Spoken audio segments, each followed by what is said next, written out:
আচ্ছা, ঠিক আছে, আপনারা যারা শেয়ার করেননি তারা এসে শেয়ার করে নেবেন। আমি পড়ানো শুরু করলাম। তাহলে প্রথমে আমি যেই প্রশ্নটা দিয়ে শুরু করতে চাচ্ছি সেটা হচ্ছে খুবই ইন্টারেস্টিং একটা প্রশ্ন। তা হচ্ছে, অনুমোদন হওয়ার পর বাংলাদেশ কোড কোন তারিখে প্রকাশিত হয়? অনুমোদন হওয়ার পর বাংলাদেশ কোড কোন তারিখে প্রথম প্রকাশিত হয়? এই বাংলাদেশ কোড মানে মোবাইল কোড না। এই বাংলাদেশ কোড মানে আইনের সংকলন। ঠিক আছে, রাষ্ট্রপতির যে অধ্যাদেশ এটাকে বলা হয় বাংলাদেশ কোড বা রাষ্ট্রপতির অধ্যাদেশ বা আইন কানুন। তো এইটা মূলত বাংলাদেশে কবে চালু হয়েছে এই প্রশ্নটা কিন্তু জাহাঙ্গীরনগর বিশ্ববিদ্যালয়ে এসেছে।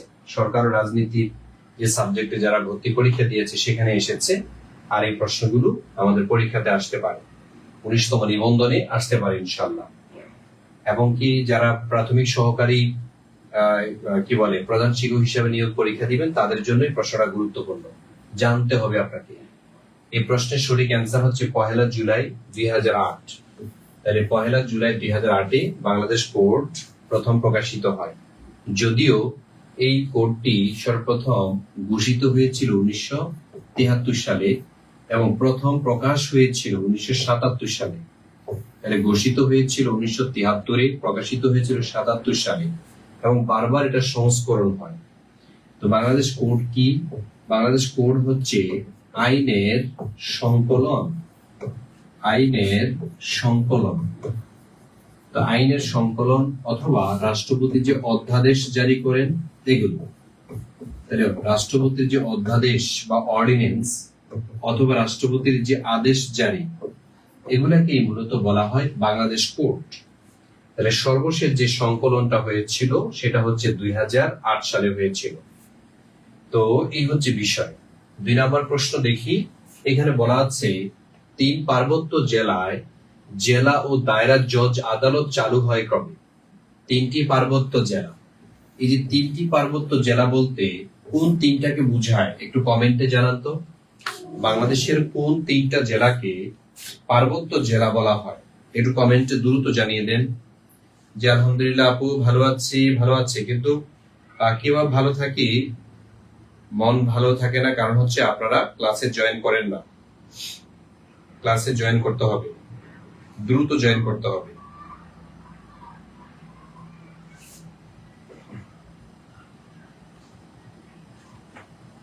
তিন পার্বত্য জেলায় জেলা ও দায়রা জজ আদালত চালু হয় কবে?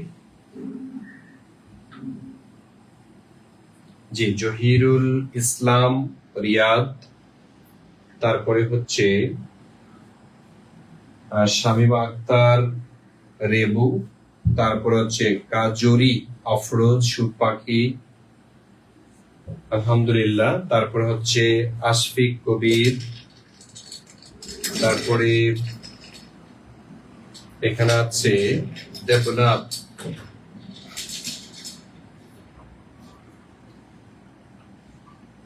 তারপরে কে আছেন?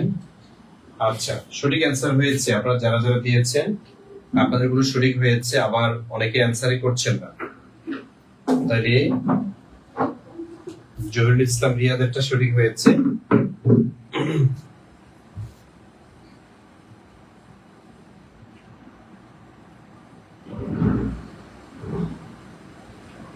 ঠিক আছে, তাহলে আমরা একটু দেখে নেই। 3 পার্বত্য জেলা বলতে আসলে ওই যে রাঙ্গামাটি, বান্দরবন, খাগড়াছড়ি, রাঙ্গামাটি, বান্দরবন, খাগড়াছড়ি, আমরা সংক্ষেপে এটা কি বলি?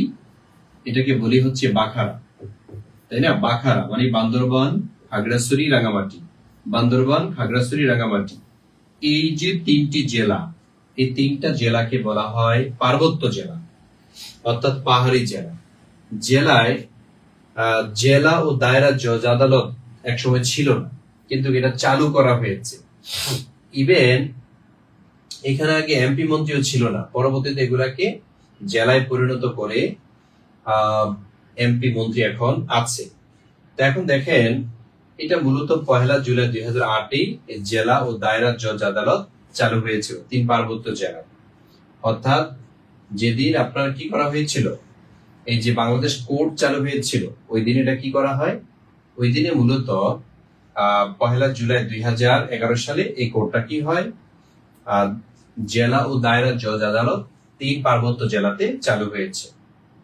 তারপর দেখেন 3 নম্বর প্রশ্ন, জমি জমা সংক্রান্ত বিরোধ। দেখেন তো, জমি জমা সংক্রান্ত বিরোধ মীমাংসার জন্য আইন কোনটি? জমি জমা সংক্রান্ত বিরোধ মীমাংসার জন্য সালিসি আইন নাকি বেসরকারি আইন, দেওয়ানি আইন নাকি ফৌজদারি আইন? তাহলে জমি জমার জন্য কোন ধরনের আইন প্রয়োগ করা হয় বা কোন ধরনের মামলা হয়? সালিসি আইন, বেসরকারি আইন, দেওয়ানি আইন নাকি ফৌজদারি আইন? বলতে পারবেন আপনারা? আমি একটু দেখি আপনাদের কোনো আইন কানুন সম্পর্কে ধারণা আছে কিনা। জি, জুনাইদ আল হাবিব, আব্দুর রহমান বাচ্চু,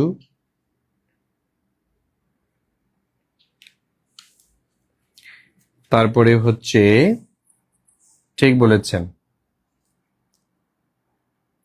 তারপর ফয়সাল আহমেদ। কিভাবে বুঝতে পারছি না, পুরো প্রশ্নটা করলে খুব ভালো হতো। আচ্ছা, তাহলে দেখেন এখানে বলা হয়েছে জমি জমা সংক্রান্ত বিরোধ মীমাংসার জন্য আইন কোনটি? তাহলে এটার জন্য আইন হচ্ছে দেওয়ানি আইন। ঠিক আছে, জমি জমা সংক্রান্ত বিরোধ মীমাংসার জন্য যে আইন, এটাকে কি বলা হয়? এটাকে বলা হয় দেওয়ানি আইন।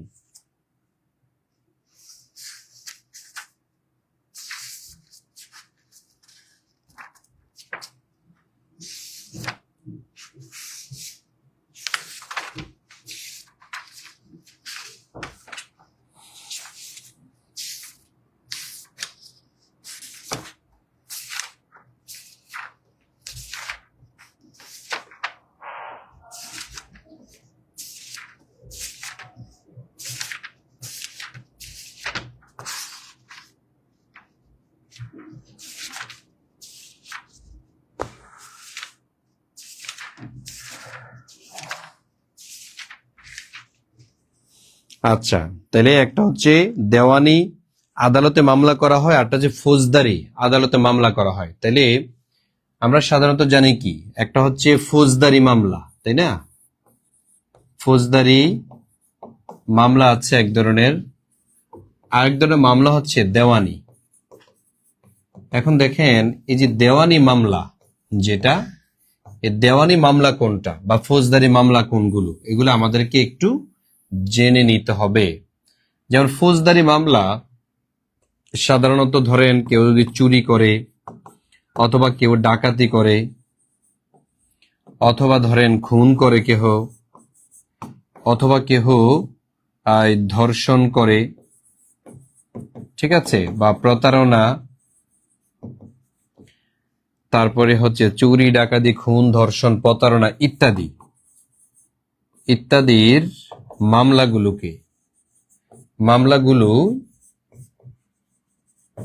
মামলাগুলি হচ্ছে ফৌজদারি মামলা। আর দেওয়ানি মামলা কি কি?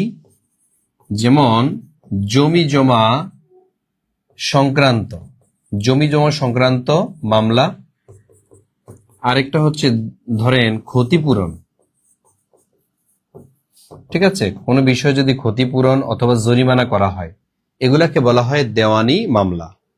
তাহলে ফৌজদারি মামলা, চুরি ডাকাতি খুন ধর্ষণ প্রতারণা ইত্যাদি, এগুলো হচ্ছে আপনার ফৌজদারি মামলা হিসাবে পরিচিত। আরো আছে দস্যুতা, ধর্ষণ, অপহরণ ইত্যাদি। আর দায়রা জজ যিনি, তিনি কিন্তু এই ফৌজদারি মামলাটা কি করেন? পরিচালনা করে থাকেন দায়রা জজ কর্তৃক। দায়রা জজ, এই দায়রা জজ মূলত এই মামলাটা কি করে থাকেন? পরিচালনা করে থাকেন।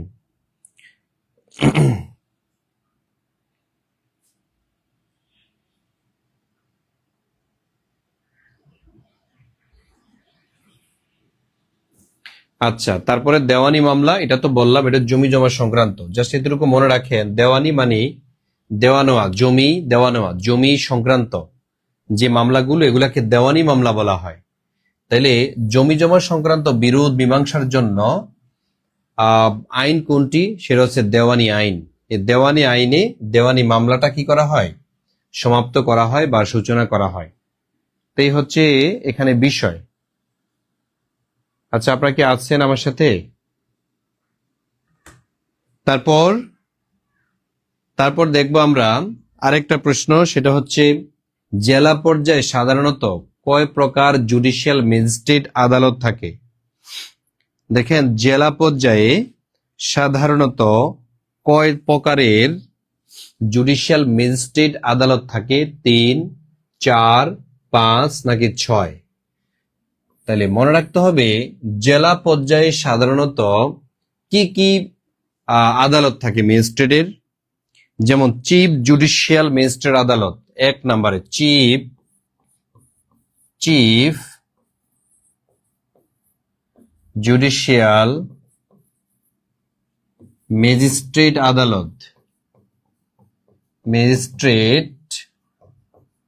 আদালত থাকেন। আরেকটা থাকে অতিরিক্ত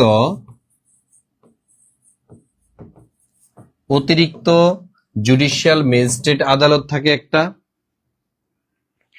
আরেকটা হচ্ছে সিনিয়র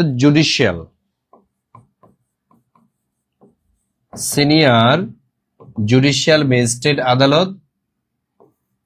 আরেকটা হচ্ছে আপনার সহকারী, এটা হচ্ছে শুধু জুডিশিয়াল ম্যাজিস্ট্রেট আদালত, এখানে কিচ্ছু লকআপ থাকবে না। এটা হচ্ছে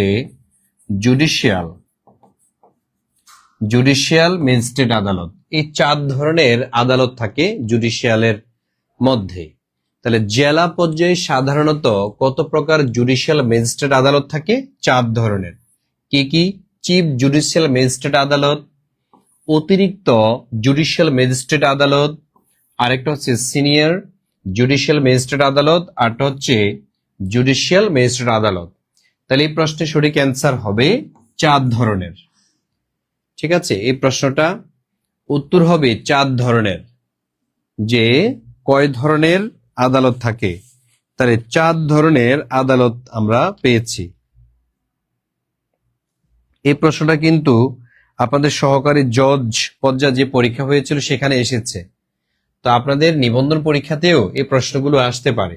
আপনাকে হয়তো এই ডিপ থেকে প্রশ্ন করবে না, যারা আইন কানুন ভালো বুঝে বা আদালতে বা বার কাউন্সিলে পরীক্ষা দেয় তাদের জন্য এরকম ডিপ থেকে প্রশ্ন করবে, কিন্তু আপনাদের এই প্রাইমারি লেভেলের প্রশ্নগুলো করবে যে কয় ধরনের জুডিশিয়াল ম্যাজিস্ট্রেট আদালত থাকে। তাহলে 4 ধরনের জুডিশিয়াল ম্যাজিস্ট্রেট আদালত থাকে। ঠিক আছে, তাহলে জেলা পর্যায়ে সাধারণত কত প্রকারের জুডিশিয়াল ম্যাজিস্ট্রেট আদালত থাকে? 4 ধরনের জুডিশিয়াল ম্যাজিস্ট্রেট আদালত থাকে। ক্লিয়ার না?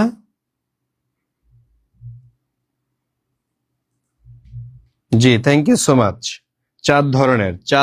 তাহলে চিফ জুডিশিয়াল ম্যাজিস্ট্রেট হতে পারবেন। ভর্তি হতে হলে কি করতে হবে? এই যে একটা নাম্বার দেয়া আছে, আমরা এখানে একটা নাম্বার দিয়েছি, এই নাম্বারে আপনাকে টাকা পাঠাতে হবে 1199 টাকা। আর এই কোর্সটাতে ভর্তি হলে আপনার ভর্তি পরীক্ষা পর্যন্ত আমাদের এই ক্লাসগুলো চলবে। ঠিক আছে, ভর্তি পরীক্ষা পর্যন্ত আমাদের ক্লাস যদি শেষও হয়ে যায় আপনাকে আমরা বিদায় করে দিচ্ছি না, পরীক্ষার আগের দিন পর্যন্ত আপনাকে আমরা আমাদের টাচে রাখবো, আমাদের দিক নির্দেশনায় রাখবো ইনশাল্লাহ।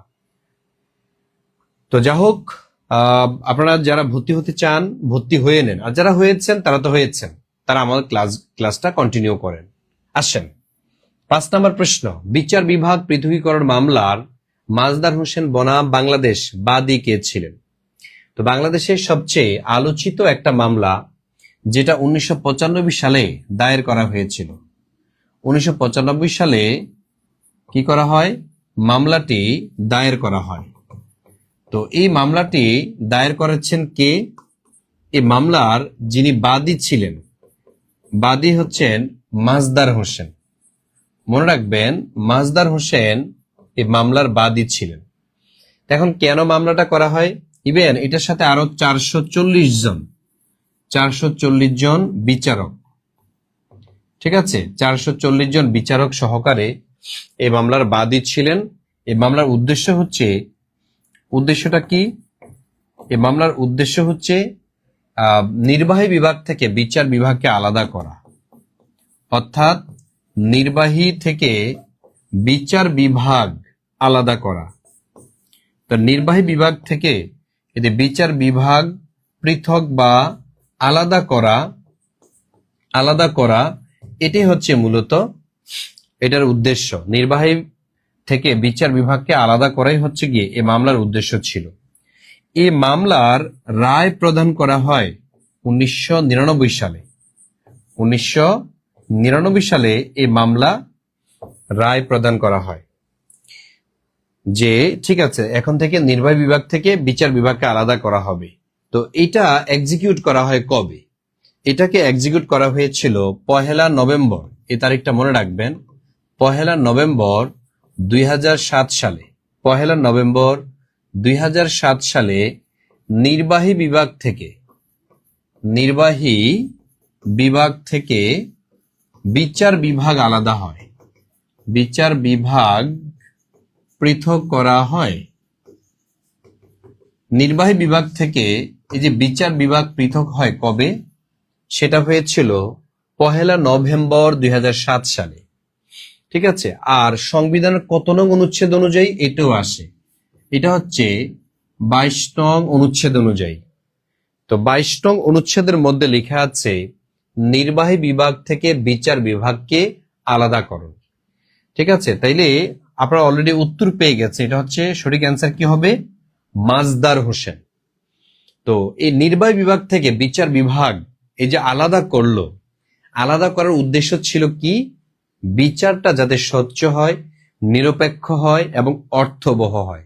এই জন্যই মূলত মাজদার হোসেন বনাম বাংলাদেশ নামে এই মামলাটি পরিচালিত হয় এবং তখন এটা খুব সাড়া জাগিয়েছিল।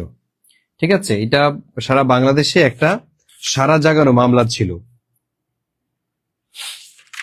তো পরবর্তী দেখা যায় 218 জন জুডিশিয়াল ম্যাজিস্ট্রেটকে নিয়ে এই মামলাটা মানে এই আদালতটা শুরু হয়। কতজন নিয়ে? 218 জন ম্যাজিস্ট্রেট নিয়ে কার্যক্রম চালু হয়। তাইলে কার্যক্রমটা চালু হয় কতজন ম্যাজিস্ট্রেটকে নিয়ে? 218 জন ম্যাজিস্ট্রেটকে নিয়ে একটি স্বাধীন বিচার বিভাগের যাত্রা শুরু হয়। একটি স্বাধীন বিচার বিভাগ এর যাত্রা চালু হয়েছে। তাহলে এটা একটু মনে রাখতে হবে আপনাদের, কারণ এই পর্যন্ত এই প্রশ্নটাই এসেছে মিনিমাম 10 বার। ঠিক আছে, মিনিমাম 10 বার এসেছে এবং এই প্রশ্ন বিসিএসও এসেছে মিনিমাম 5 বার। ঠিক আছে, সুতরাং আপনাদের নিবন্ধন পরীক্ষাতে এসেছে, এটা রাজশাহী বিশ্ববিদ্যালয় ভর্তি পরীক্ষাও এসেছে।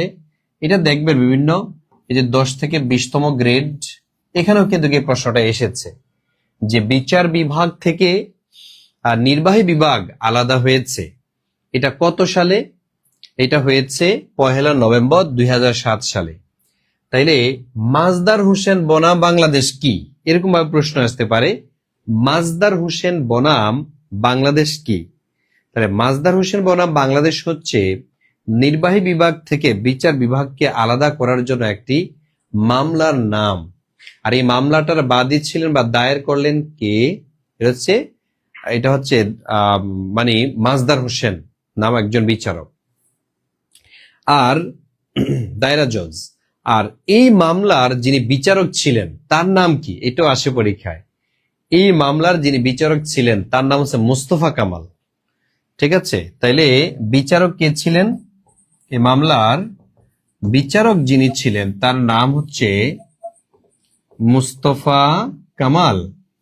তার নাম হচ্ছে মুস্তফা কামাল। তিনি মূলত এই মামলার বিচারক ছিলেন। ঠিক আছে, মুস্তফা কামাল এই মামলার বিচারক ছিলেন। এই যে মুস্তফা কামাল, এখানে নামটা অলরেডি দেয়া আছে, তিনি এটার বিচারক ছিলেন। আর বাদী কে ছিলেন? এই বাদী ছিলেন হচ্ছে মাজদার হোসেন। এটা তো জানতে চেয়েছে বাদীকে, যিনি মামলা করেন তাকে বাদী বলা হয়ে থাকে। তো এখন এই হচ্ছে এখানে বিষয়। এখানে দেখেন অনেকগুলো বিষয় অলরেডি আমি আলোচনা করেছি। আপনারা যদি বুঝতে পারেন, আমি বুঝার সুবিধার্থে এই প্রশ্নটা আবার রিপিট করছি। বিচার বিভাগ থেকে পৃথকীকরণ, বিচার বিভাগ পৃথকীকরণ মামলার মাজদার হোসেন বনাম বাংলাদেশ বাদী কে? এর সঠিক অ্যান্সার হচ্ছে মাজদার হোসেন।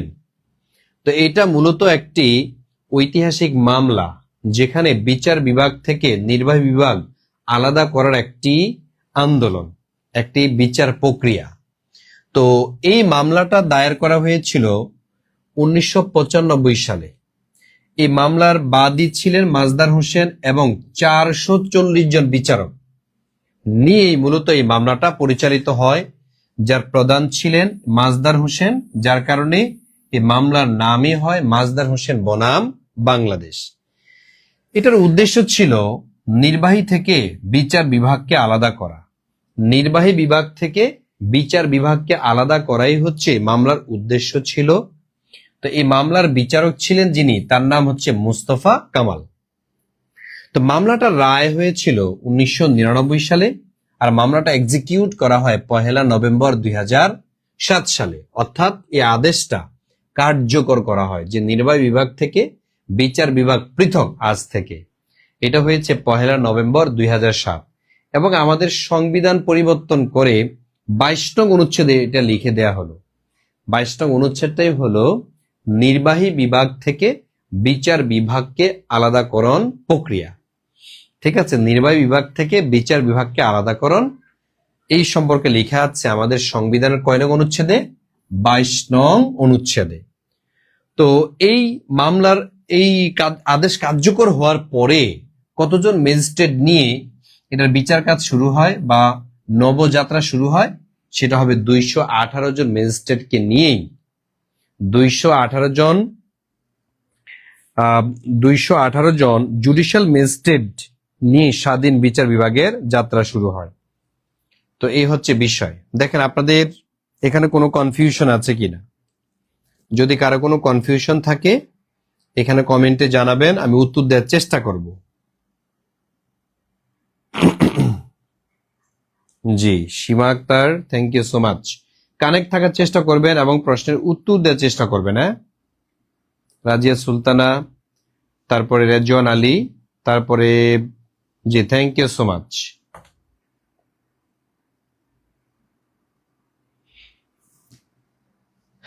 বলেন এটা যদি হয়ে থাকে লিখবেন ডান।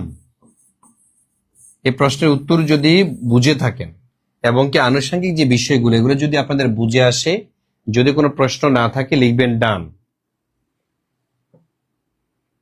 ডান, থ্যাংক ইউ। ঠিক আছে, তাহলে আমরা শুরু করলাম পরের প্রশ্নটি। বার্ন কাউন্সিলের প্রধান আইন কর্মকর্তা, যে আপনাদের নতুন ব্যাচ কয়টা? আচ্ছা, আমাদের নতুন ব্যাচ এখন একটাই শুরু হবে। আমাদের যে নতুন ব্যাচটা অলরেডি আমাদের কয়েকটা ব্যাচ চালু হয়েছে অলরেডি, যারা এখানে আছে পুরনো স্টুডেন্ট তারা জানে কয়েকটা ব্যাচ আমাদের এখানে আছে। আর এখন আবার একটা নতুন ব্যাচ আমরা চালু করি। একটা ব্যাচের মধ্যখানে ঢুকলে নিজের কাছে আনইজি লাগে, কিন্তু নতুন ব্যাচ হলে আপনাদের জন্য সুবিধা হয়। তো সেই জন্য আমাদের পেইড ব্যাচের ক্লাসগুলো যদি পেতে চান তাহলে অবশ্যই আপনাকে আমাদের সাথে যাত্রায় অংশগ্রহণ করতে হবে, ভর্তি হতে হবে, অর্থাৎ ভর্তি হতে হবে। ভর্তি ফি হচ্ছে 1199 টাকা। আমাদের ভর্তি চলমান, আপনারা চাইলে আজই ভর্তি হতে পারেন, এই মুহূর্তে ভর্তি হতে পারেন, তাহলে আপনি 1199 টাকার অফারটা পাচ্ছেন। আর ক্লাস যদি শেষ হয়ে যায় তখন আপনাকে দিতে হবে কত? ক্লাস শেষ হয়ে গেলে 3000 টাকা দিতে হবে। আমার লাইভ চলাকালীন সময় মাত্র 1199 টাকা। এটা জেনারেল ফুল কোর্স। আচ্ছা আসেন, বার কাউন্সিলের প্রধান আইন কর্মকর্তা কে? 40তম বিসিএস এই প্রশ্নটা এসেছে। আমি এটা বললাম, আমি শুধু গ্রেডের বা বিভিন্ন নিবন্ধনে বা বিশ্ববিদ্যালয়ে আসছে ওই প্রশ্ন না, আমি সব প্রশ্ন আজকে নিয়েছি। অর্থাৎ এই সংক্রান্ত যত প্রশ্ন আছে বিভিন্ন জায়গায় এসেছে এগুলো সব আমি নিয়ে আসছি এই ক্লাসের মধ্যে। তো বার কাউন্সিলের প্রধান আইন কর্মকর্তা তিনি কি আইনমন্ত্রী, নাকি অ্যাটর্নি জেনারেল, নাকি প্রধান বিচারপতি, নাকি জাতীয় সংসদ? ঠিক আছে, তাহলে দেখেন বার কাউন্সিলের প্রধান আইন কর্মকর্তা, ওনাকে আসলে কি আইনমন্ত্রী বলা হয়? নো, আইনমন্ত্রী কিন্তু বার কাউন্সিলের প্রধান না। তাহলে কি অ্যাটর্নি জেনারেল নাকি প্রধান বিচারপতি? না, প্রধান বিচারপতিও না, জাতীয় সংসদও না। তার মানে হলো অ্যাটর্নি জেনারেল। এই যে অ্যাটর্নি জেনারেল তিনি হচ্ছেন বার কাউন্সিলের প্রধান আইন কর্মকর্তা। প্রধান আইন কর্মকর্তা হচ্ছেন কে? Attorney general. বাংলাদেশের সংবিধানের 64-1 অনুচ্ছেদের মধ্যে লেখা আছে এই অ্যাটর্নি জেনারেল। 64 এক অনুচ্ছেদে অ্যাটর্নি জেনারেলের কথা আছে। 1980 সালে এই অ্যাটর্নি জেনারেল পদ সৃষ্টি করা হয়েছে, সংবিধানের মধ্যে সংযোজন করা হয়েছে। কিন্তু অ্যাটর্নি জেনারেলের কার্যকারিতা বাংলাদেশে নাই। আর অ্যাটর্নি জেনারেল মনে রাখবেন, এটা একটা সাংবিধানিক পদ। যেহেতু সংবিধানের মধ্যে আছে, তাই এটা কি? এটা একটি সাংবিধানিক পদ, অ্যাটর্নি জেনারেল। পরীক্ষাতে আসে যে অ্যাটর্নি জেনারেল কি? মনে রাখবেন, সরকারের সর্বোচ্চ আইনজীবী। তাহলে সরকারের সর্বোচ্চ আইনজীবীকে অ্যাটর্নি জেনারেল বলা হয়। সরকারের সর্বোচ্চ আইনজীবীকে কি বলা হয়? অ্যাটর্নি জেনারেল বলা হয়। আর অ্যাটর্নি জেনারেল কয়জন থাকেন? একজন থাকেন এই পদে। ঠিক আছে, অ্যাটর্নি জেনারেল প্রধান কয়জন থাকে? একজনই থাকেন হচ্ছে এই পদে। এখন বিষয় হচ্ছে তার আসলে কাজটা কি? তিনি সরকারের যে মামলাগুলো এগুলোকে ডিল করে থাকেন। মনে রাখতে হবে, অ্যাটর্নি জেনারেল কিন্তু প্রধান বিচারপতি না, এটা মাথায় রাখবেন। অনেকে মনে করে অ্যাটর্নি জেনারেল আর প্রধান বিচারপতি বুঝি এক। নো, অ্যাটর্নি জেনারেল এক জিনিস, প্রধান বিচারপতির পদ এটাই হচ্ছে আরেক জিনিস। ঠিক আছে, প্রধান বিচারপতি 95 অনুচ্ছেদ অনুযায়ী নিয়োগ পান, আর অ্যাটর্নি জেনারেল নিয়োগ পান 64 অনুচ্ছেদ অনুযায়ী। ঠিক আছে, তাহলে এই যে সরকারের সর্বোচ্চ আইনজীবীকে কি বলা হয়? অ্যাটর্নি জেনারেল বলা হয়। সরকারের সর্বোচ্চ আইনজীবীকে অ্যাটর্নি জেনারেল বলা হয়ে থাকে। আর একজন থাকেন এই পদে। এটাও পরীক্ষাতে আসছে যে বাংলাদেশে কয়জন অ্যাটর্নি জেনারেল। বাংলাদেশে সাধারণত একজন থাকেন, তবে সহকারী হিসাবে একাধিক থাকতে পারে। যদি রাষ্ট্রপতি যদি চান তাহলে এই নিয়োগ প্রদান করে থাকেন। তাহলে বলেন, প্রধান বিচারপতি ও অন্যান্য বিচারপতিদের নিয়োগ প্রদান করা হয় কত নং অনুচ্ছেদ অনুযায়ী? প্রধান বিচারপতি ও অন্যান্য বিচারপতিদেরকে নিয়োগ দেয়া হয় সংবিধানের কয় নং অনুচ্ছেদ অনুযায়ী? যদি পারেন কমেন্টে জানান।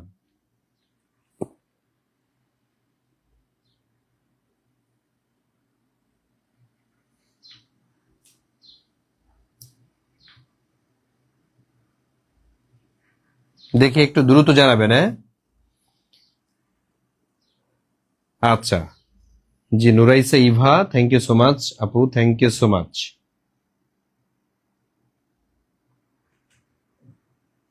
তাহলে আমরা জানলাম কি, বার কাউন্সিলের প্রধান যিনি তিনি হচ্ছেন অ্যাটর্নি জেনারেল।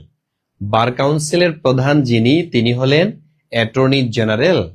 আর অ্যাটর্নি জেনারেল এবং প্রধান বিচারপতি এক জিনিস নয়। ঠিক আছে, তাহলে আমরা মোটামুটি ধারণা পেয়েছি। তাহলে বাংলাদেশে কিন্তু এই যে অ্যাটর্নি জেনারেল এটা নাই।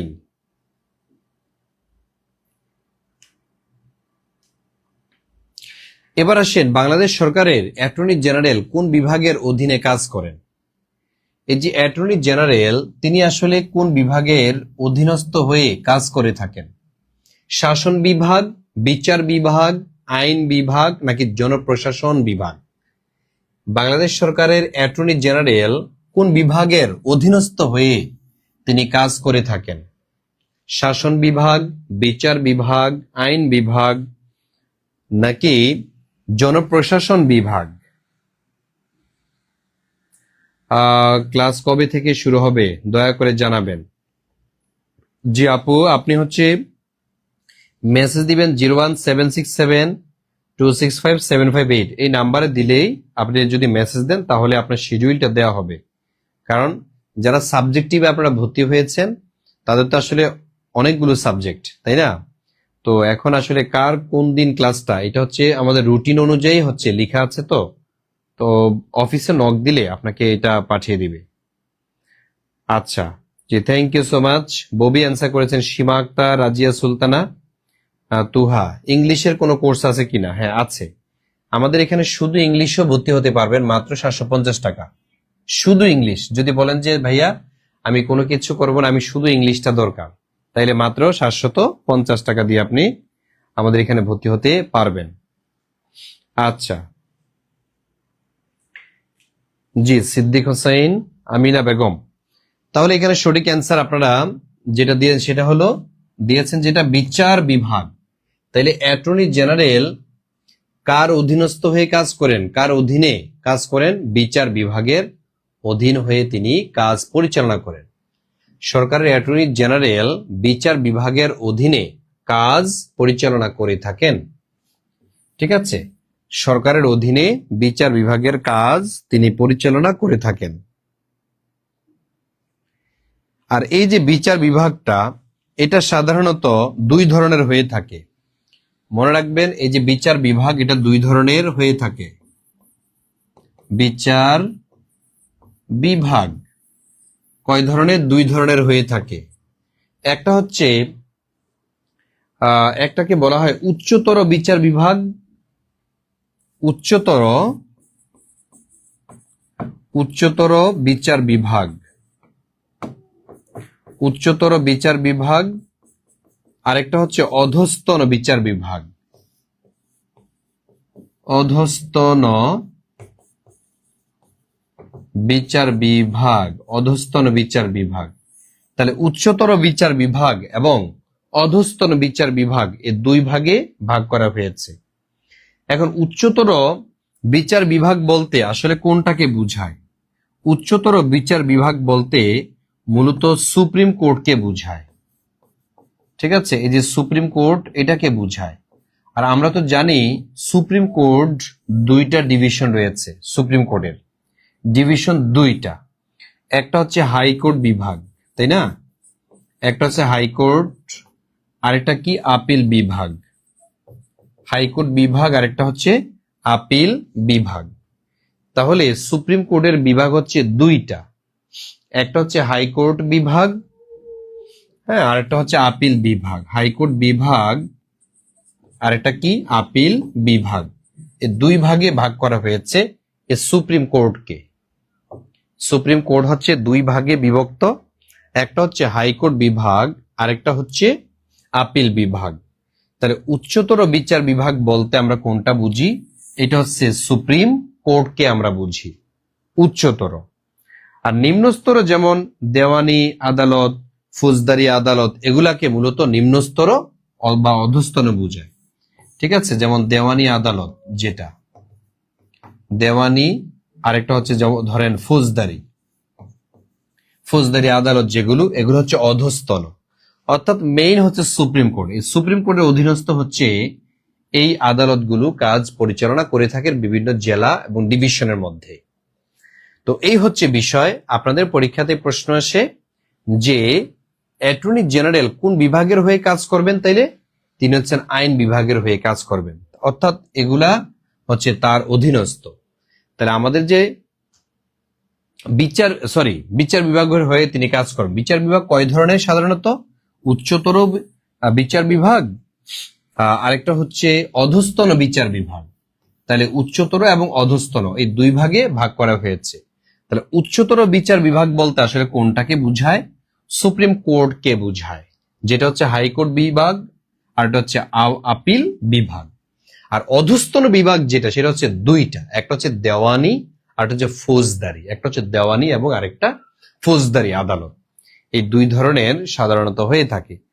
তবে এদের মধ্যে আবার ভাগ আছে, তা আমরা ভাগে না যাই। তাহলে আমাদের উত্তর আশা করি যে এখানে ক্লিয়ার হয়েছে। কি বলেন আপনারা? ক্লিয়ার হয়েছে?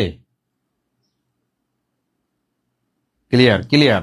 আচ্ছা, যারা ক্লাসটি বুঝতে পেরেছেন বা স্লাইডটা বুঝতে পেরেছেন তারা লিখতে হবে ক্লিয়ার। জি ভাইয়া, ক্লিয়ার।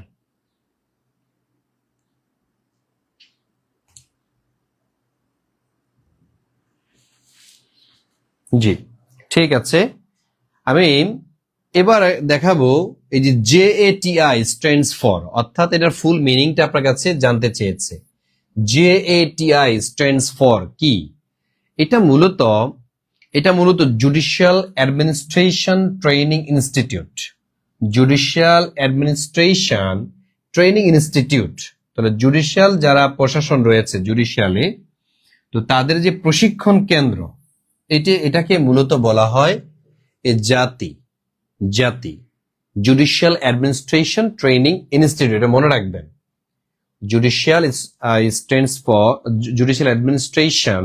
তো আপনারা যারা আমাদের সাথে যুক্ত হতে চান তারা হচ্ছে এই যে নাম্বারটা আমি যেটা দেখিয়েছি, এই নাম্বারে হচ্ছে 1199 টাকা দিলে আপনি আমাদের এখানে ভর্তি হতে পারবেন।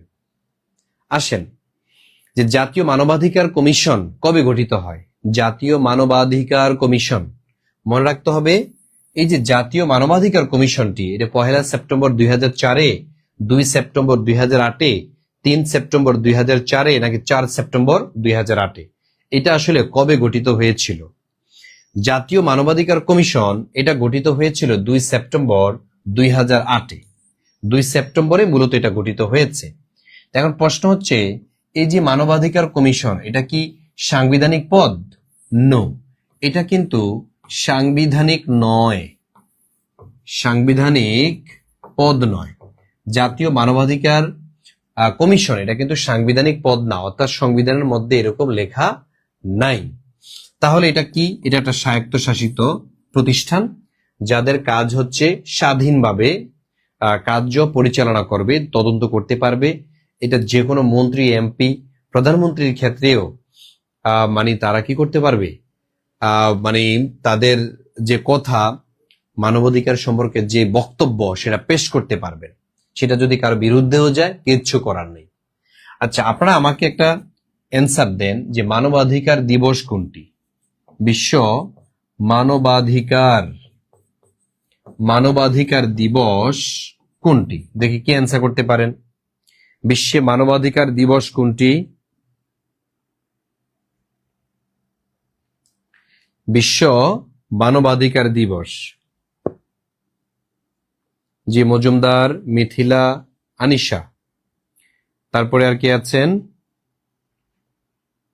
আকলিমা আক্তার, রাশেদুল ইসলাম, ধানশিরি ফিরোজ, তারপর শিমু আক্তার, তারপর Nuraisha Eva, Romana Akter Eva, Jahangir Alam, thank you so much Jahangir ভাই। তারপরে হচ্ছে আমাদের লিজা আক্তার, মিষ্টি আক্তার, ফারজানা পিঙ্কি আপু, স্বপ্নের পৃথিবী, তারপর রাজিয়া সুলতানা, তারপরে নুরুন নবী মিয়া, তারপরে হচ্ছে অবুজ মন, তারপরে হচ্ছে বিপারানি, লাভলি তালহা, উর্মি মন্ডল, তারপরে হচ্ছে স্বপ্ন। আচ্ছা, thank you so much, thank you. তাহলে মানবাধিকার দিবস যেটা সেটা হচ্ছে 10 ডিসেম্বর। ঠিক আছে, 10 ডিসেম্বর। এটা খুব ভালো লাগে যে আপনারা পড়াশোনার মধ্যে আছেন। অনেকে পড়াশোনা ছাইরা দেয়, আবার শুরু করে, আবার ছেড়ে দেয়। তো ছাড়া আর শুরু করার মধ্যে তারা আছে, তো তাদের জন্য খুব বিপদ। ঠিক আছে, তারা অনেক পিছায় পড়ে। এই জন্য আপনাদেরকে একটা কন্টিনিউয়াস প্রসেসের মধ্যে থাকা খুব দরকার। কন্টিনিউয়াস প্রসেসের মধ্যে থাকবেন। তাহলে জাতীয় মানবাধিকার কমিশন এটা মূলত 2008 সালে কি হয়, চালু হয়েছিল। জাতীয় মানবাধিকার কমিশন 2008 সালে এটা চালু হয়েছিল। আচ্ছা, এবার আসেন 10 নং প্রশ্ন। In which year the law commission of Bangladesh was established? আচ্ছা, কোন বছর বাংলাদেশ আইন কমিশন প্রতিষ্ঠিত হয়েছে? 96-তে নাকি 86-তে নাকি 76-এ নাকি 74-এ? বাংলাদেশ আইন কমিশন কত সালে এস্টাবলিশড হয়েছে? সঠিক অ্যান্সার হবে 1996 সালে।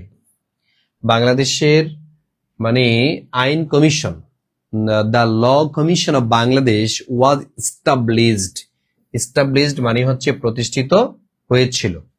তো এটা দেখেন, ইসলামী ব্যাংক বাংলাদেশ এই যে প্রবেশনারি অফিসার পদে কিন্তু এই প্রশ্নটা এসেছে, দেখছেন কিনা? ব্যাংক জবেও কিন্তু এই প্রশ্নগুলো আসে।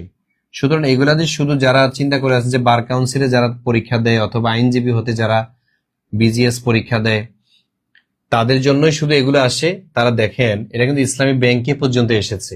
সুতরাং আপনাদের নিবন্ধন পরীক্ষা যারা দিবেন তাদের জন্য কিন্তু এই প্রশ্নটা অতীব জরুরি।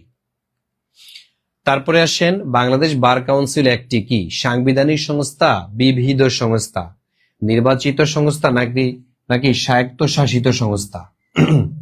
আইনজীবীদের যে কাউন্সিল বা সমিতি, সেটা হচ্ছে বাংলাদেশ বার কাউন্সিল। তো এটা আসলে কোন ধরনের প্রতিষ্ঠান? এটা মূলত একটি বিবিধ সংস্থা। বার কাউন্সিল হচ্ছে একটি বিবিধ সংস্থা। অনেকে সাংবিধানিক কেউ নির্বাচিত সংস্থা দিয়ে চলে আসবেন, কিন্তু এটা সঠিক অ্যান্সার কোনটা? বাংলাদেশ বার কাউন্সিল হচ্ছে একটি বিবিধ সংস্থা।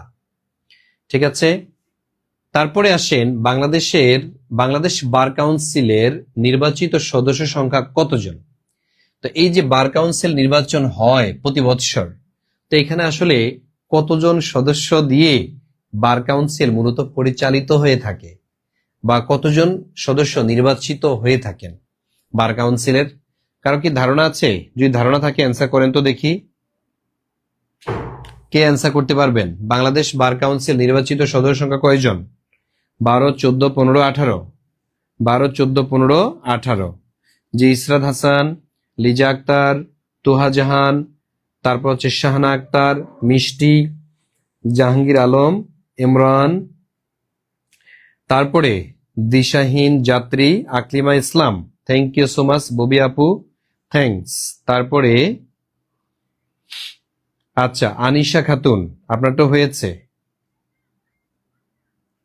টাকা ছাড়া চাকরি না দিলে সার্কুলার দেওয়ার দরকার কি? টাকা নিয়ে চাকরি দিক, অথবা সবাই টাকা দিয়ে আবেদন করে। ঠিকই বলেছেন। আসলে বাংলাদেশে চাকরি পাইতে হইলে অনেকগুলো ধাপ, অনেকগুলো চ্যালেঞ্জ আসে। এর মধ্যে একটা হচ্ছে প্রশ্ন ফাঁস। আপনি অনেক পড়াশোনা করলেন, অনেক ভালো পারলেন, ভালো পরীক্ষা দিলেন, দেখলে রেজাল্ট আসলো না। এর মতো কষ্ট, এর মতো দুঃখ পৃথিবীতে একটা হতে পারে না। মানে ভালো পরীক্ষা দিয়ে আপনি রেজাল্ট পাচ্ছেন না, তো এটা আসলে একটা কষ্টের। আপনার সাথে আমি একমত। তো যা হোক, তারপরেও আপনার রিজিক যেখানে আছে সেখানে আপনি যাবেন আপনার প্রচেষ্টার মাধ্যমে। আপনার প্রচেষ্টা যদি থাকে, আপনি আপনার রিজিকের পথে আপনি থাকবেন ইনশাল্লাহ। ঠিক আছে, আপনার ভাত কেউ কাইরা নিতে পারবে না। সসটা যেটা আপনার জন্য রেখেছে সেটা হবেই হবে, সেটা হবেই হবে। আচ্ছা, তাহলে এই প্রশ্নের সঠিক অ্যান্সার যারা যারা 14 জন দিয়েছেন তাদেরটাই সঠিক হয়েছে। তাহলে বাংলাদেশ বার কাউন্সিলের নির্বাচিত সদস্য সংখ্যা কয়জন? 14 জন। বাংলাদেশ বার কাউন্সিলের সদস্য সংখ্যা 14 জন।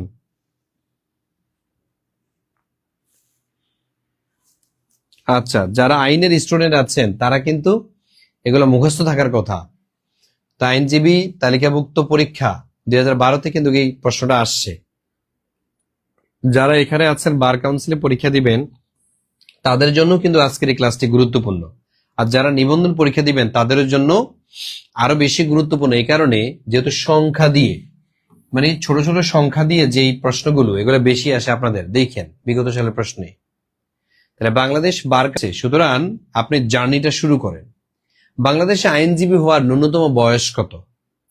20 বছর, 28 বছর, 21 বছর, নাকি 25 বছর? আইনজীবী হওয়ার সর্বনিম্ন বয়স কত?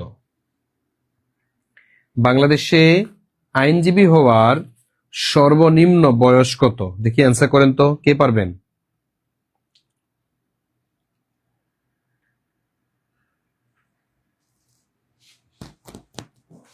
আচ্ছা, আরেকটা সংশোধনী একটু দিয়ে দেই, সেটা হচ্ছে বার কাউন্সিলের কোথাও কোথাও লেখা আছে কিন্তু 14 জন না, এটা 15 জন। হ্যাঁ, 15 জন। বার কাউন্সিলের সদস্য কিন্তু 15 জন এখন।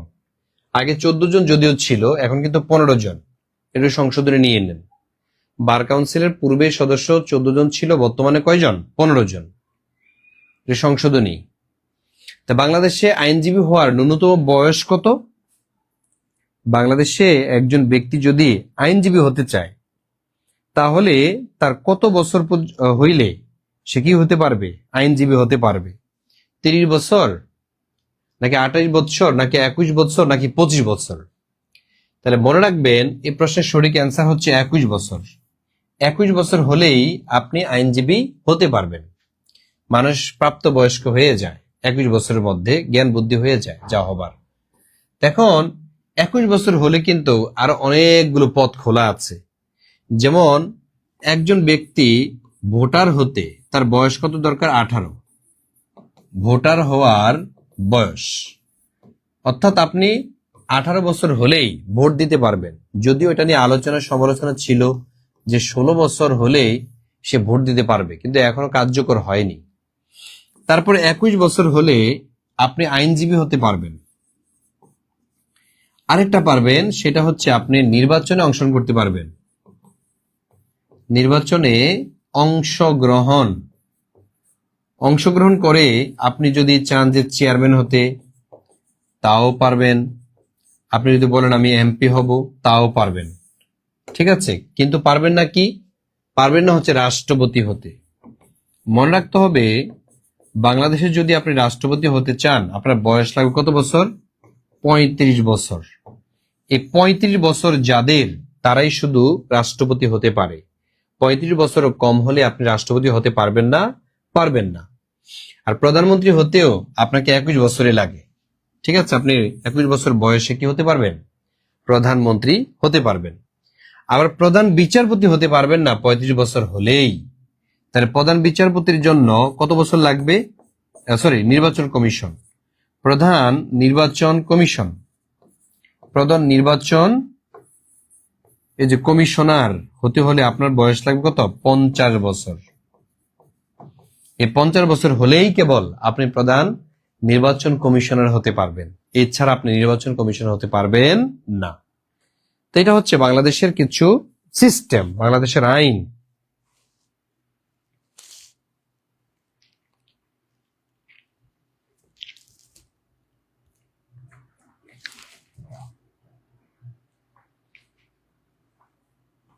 ঠিক আছে, তাহলে বাংলাদেশে আইনজীবী হওয়ার ন্যূনতম বয়সটা আমরা জানতে পারলাম। এবার আসেন, যাবজ্জীবন কারাদণ্ড সম্পর্কিত কোন তথ্যটা সঠিক? যাবজ্জীবন কারাদণ্ড সশ্রম হতে পারে। সশ্রম মানে কি? সশ্রম মানে ওখানে কাজ করতে হবে, শ্রম সহ। ওখানে কাজ আছে, কাজবাজ আছে, আপনাকে চাষবাস করতে হতে পারে, পাকশাক করতে হতে পারে, অনেক কাজ আছে ওখানে। তারপরে যাবজ্জীবন কারাদণ্ড বিনা শ্রমে হতে পারে, এটা নাকি যাবজ্জীবন কারাদণ্ড সশ্রম বা বিনাশ্রম হতে পারে? সশ্রম অথবা বিনাশ্রম দুটাই হতে পারে কিনা, বা যাবজ্জীবন কারাদণ্ড সর্বদা সশ্রম? তাহলে এটা আসলে সঠিক অ্যান্সার কোনটা? যাবজ্জীবন কারাদণ্ড সম্পর্কিত, অর্থাৎ একজন ব্যক্তি যখন অপরাধ করবে তখন তাকে তো অবশ্যই যাবজ্জীবন দিতে পারে, মৃত্যুদণ্ড দিতে পারে। তাহলে যাবজ্জীবন দিলে তার ক্ষেত্রে আসলে কোনটা এখানে সঠিক হতে পারে? হ্যাঁ, মনে রাখতে হবে, যাবজ্জীবন দিলে কারাদণ্ড সশ্রম হতে পারে। হ্যাঁ, এটা হতে পারে না, এটা সর্বদা হতে পারে। কি, যাবজ্জীবন কারাদণ্ড সর্বদা সশ্রম। সশ্রম মানে কি? কাজ সহ, শ্রম সহকারে। আর একজন ব্যক্তিকে যখন যাবজ্জীবন কারাদণ্ড দেয়া হয় তখন তার মেয়াদ কত বছর হয়? যাবজ্জীবন বলতে কত বছর পর্যন্ত? 30 বছর। এই কারণে দেখা যায় যাদেরকে যাবজ্জীবন দেয়া হয় তারা অধিকাংশই কারাগারের মধ্যেই মারা যায়। যাবজ্জীবন যাদেরকে দেয়া হয় তারা অধিকাংশ কারাগারের মধ্যে মারা যায়। একজন ব্যক্তি ধরেন 40 বা 50 বছরে সে মামলা খাইলো, ঠিক আছে, ধরেন 50 বছরে, তাইলে 30 বছর পর্যন্ত সে ভোগ করতে করতে 70-80 বছর পর্যন্ত কয়জন মানুষ এখন বাঁচে? মারা যায়। সুতরাং দেখা যাচ্ছে যে এই শাস্তিটা 30 বছর পর্যন্ত তাকে পেতে হয় যদি সে জীবিত থাকে। এটা সর্বদা হচ্ছে সশ্রম, সর্বদা হচ্ছে সশ্রম। যাবজ্জীবন কারাদণ্ড সর্বদা সশ্রম, এই হচ্ছে বিষয়। তারপরে দেখেন, দণ্ডবিধিতে নিচের কোন শাস্তির বিধান নাই? দণ্ডবিধিতে, বাংলাদেশের আইনে দণ্ডবিধিতে নিচের কোন শাস্তিটা নাই? মৃত্যুদণ্ড, নাকি সম্পত্তি বাজেয়াপ্ত, নাকি কারাদণ্ড, নাকি বেত্রাঘাত? কোনটা নাই দেখি, কে ধারণা করতে পারেন? আপনাকে ধরেন থানায় নিয়ে গেল, ঠিক আছে, অথবা আপনার বিরুদ্ধে মামলা হলো, অ্যারেস্ট করা হলো, আইন বিচার করা হলো, তো দণ্ডের মধ্যে কোন জিনিসটা এখানে নাই? মৃত্যুদণ্ড নাই, নাকি সম্পত্তি বাজেয়াপ্তকরণ নাই, নাকি কারাদণ্ড নাই, নাকি বেত্রাঘাত করার নাই? দেখি ধারণা আছে কিনা আপনাদের আইন কানুন সম্পর্কে।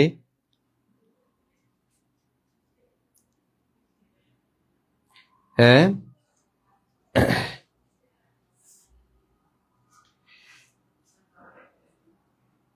আচ্ছা,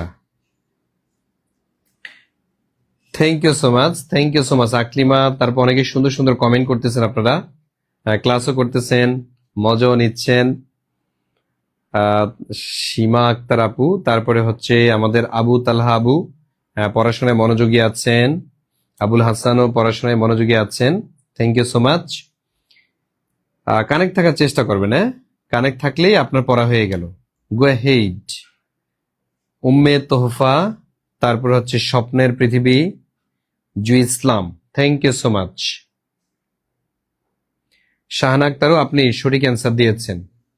না না, ভুল হয়েছে, অনেকের গুলো ভুল হয়েছে। এই যে আমাদের রাশেদ রিহাতটা সঠিক হয়েছে। তারপরে আহ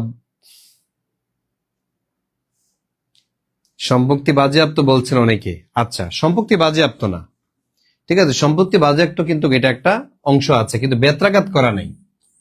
ঠিক আছে, দণ্ড বিধিতে নিচের কোন শাস্তির বিধান নাই? সঠিক অ্যান্সার হচ্ছে বেত্রাঘাত। মৃত্যুদণ্ড দিতে পারবে, তারপর সম্পত্তি বাজেয়াপ্ত করতে পারবে, তারপরে তাকে কারাদণ্ড দিতে পারবে, কিন্তু বেত্রাঘাত করতে পারবে না। ঠিক আছে, এটার বিধান নাই দণ্ডবিধিতে। তাহলে সঠিক অ্যান্সারটা আমরা মোটামুটি জানলাম। তারপরে ধরেন অনেকগুলো, যেমন 57 ধারাতে কি আছে, 144 ধারাতে কি আছে, চুরি করলে তার শাস্তির বিধান কত নং দণ্ডবিধিতে রয়েছে, এরকম টাইপের কিছু প্রশ্ন সাধারণত আসে। আচ্ছা, এবার আসেন 16 নং প্রশ্ন। বেআইনি সমাবেশ বা আনলফুল অ্যাসেম্বলি গঠনের জন্য কমপক্ষে কয়জন ব্যক্তির উপস্থিতি প্রয়োজন?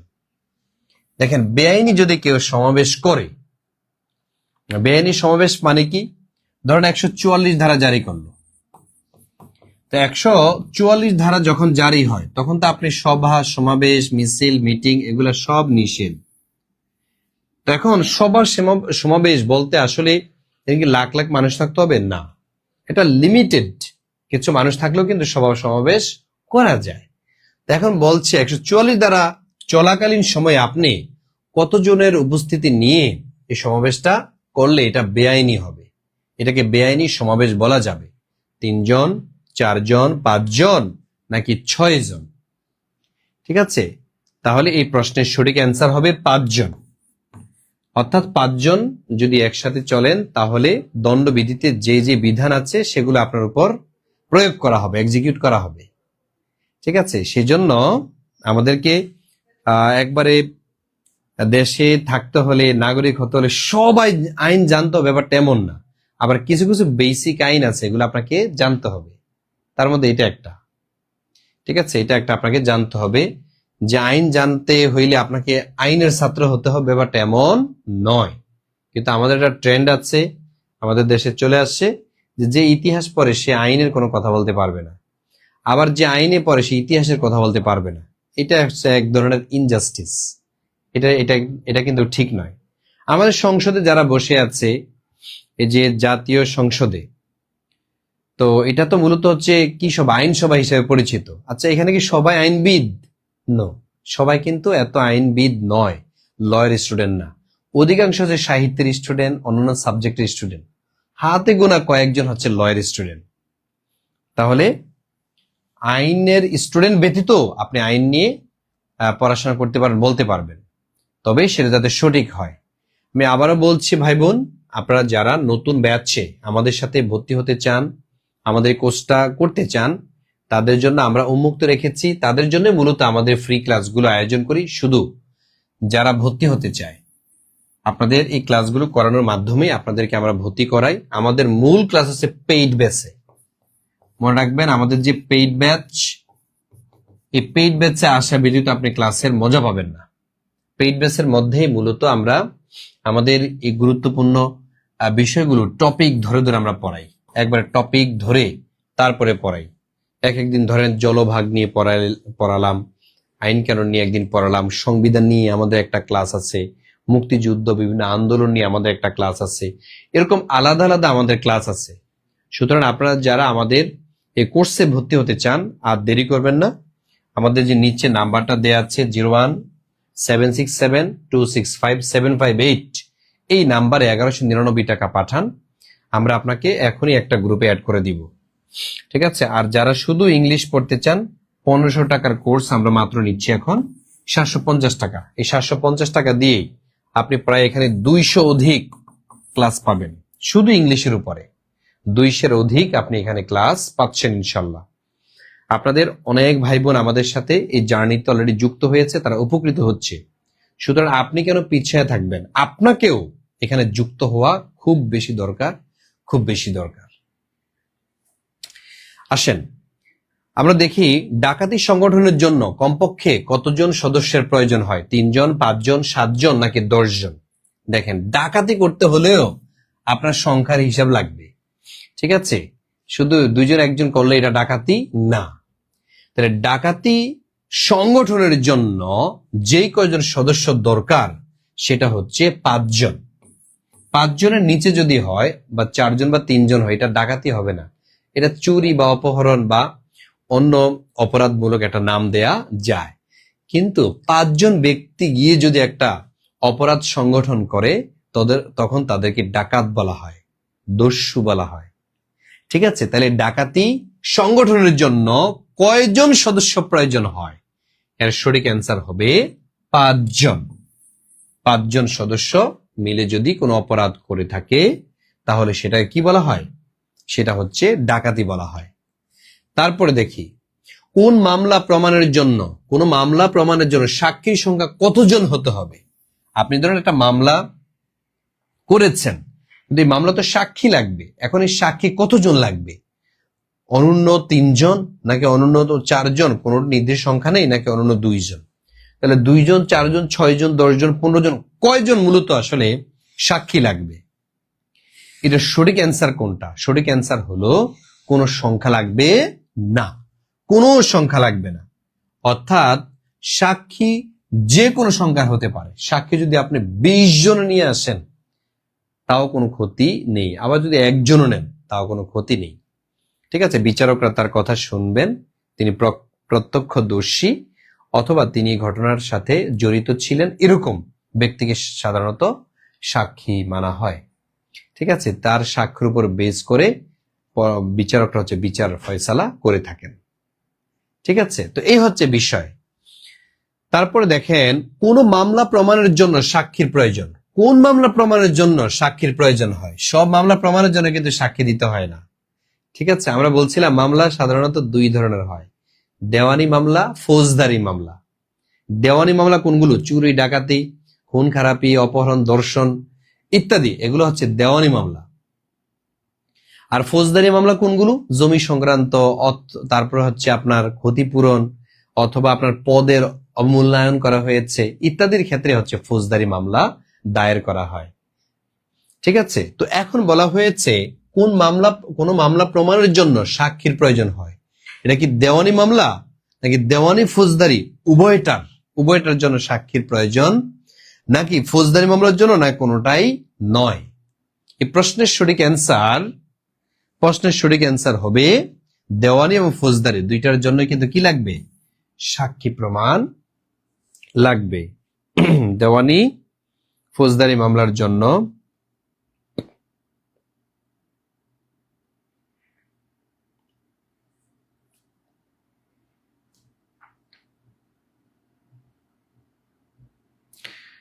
জি মিশু ভাইয়া, আপনি একটু মেসেজ দিয়ে জেনে নেন আপনার ক্লাস রুটিনটা।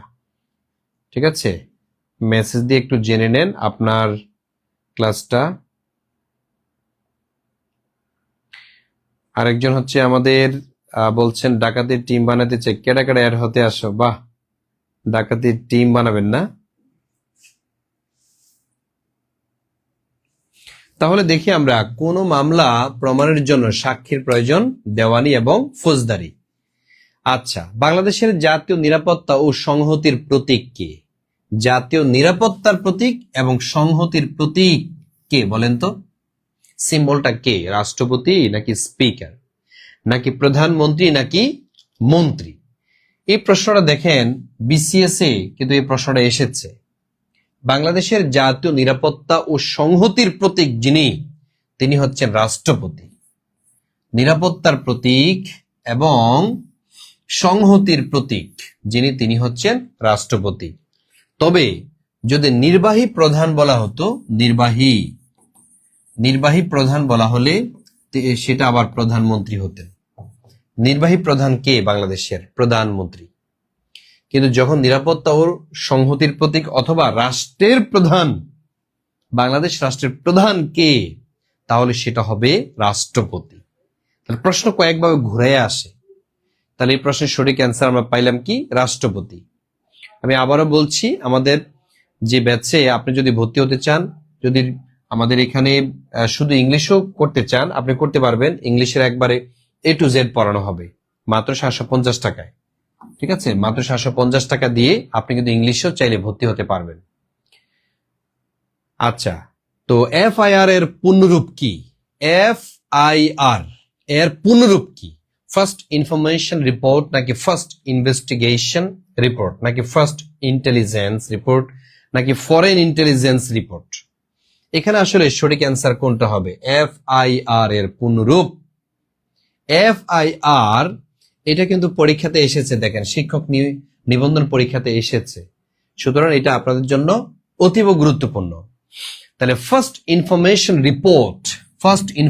রিপোর্ট মানে হচ্ছে FIR, ফায়ার, তাই না? FIR এর ফুল মিনিং হচ্ছে ফার্স্ট ইনফরমেশন রিপোর্ট। তাহলে এরকম শর্ট ফর্ম গুলো আসে, যেমন একবার পরীক্ষাতে আসছিল VIP। আবার বলেন তো ভিআইপি মানে কি? Very important person, very important person, very important person মানে হচ্ছে ভিআইপি। আর যদি ভিভিআইপি থাকে, ভিভিআইপি যদি থাকে, তাহলে ভেরিটা দুইবার হবে। ঠিক আছে, ভেরি ভেরি ইম্পর্টেন্ট পার্সন, বুঝতে পেরেছেন? ভিভিআইপি। তারপর আসে ওকে। ওকে এর ফুল মিনিংটা কি? All correct. ঠিক আছে, অল কারেক্ট। হ্যাঁ, এই অল কারেক্ট এটা হচ্ছে ওকে, এটার ফুল মিনিং। আবার একবার পরীক্ষা আসলে ATM, এটার ফুল মিনিং কি?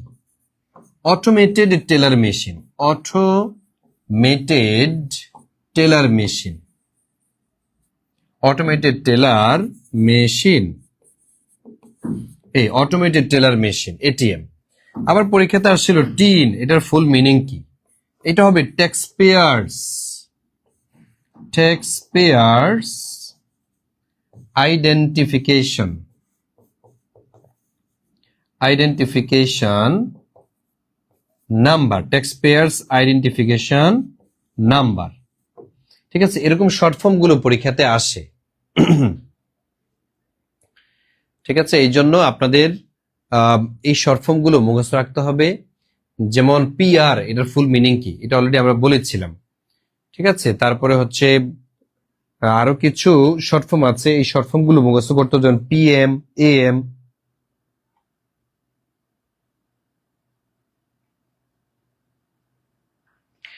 এই বিষয়গুলো আমাদেরকে জেনে রাখাটা খুব দরকার। হ্যাঁ, এগুলো পরীক্ষাতে আসে ভাই, এই জন্য আমি এটা লিখে দিলাম। এছাড়া আরো শর্ট ফর্ম আছে, কিন্তু যেগুলো আলোচিত হয় এগুলোই সাধারণত পরীক্ষাতে আসে।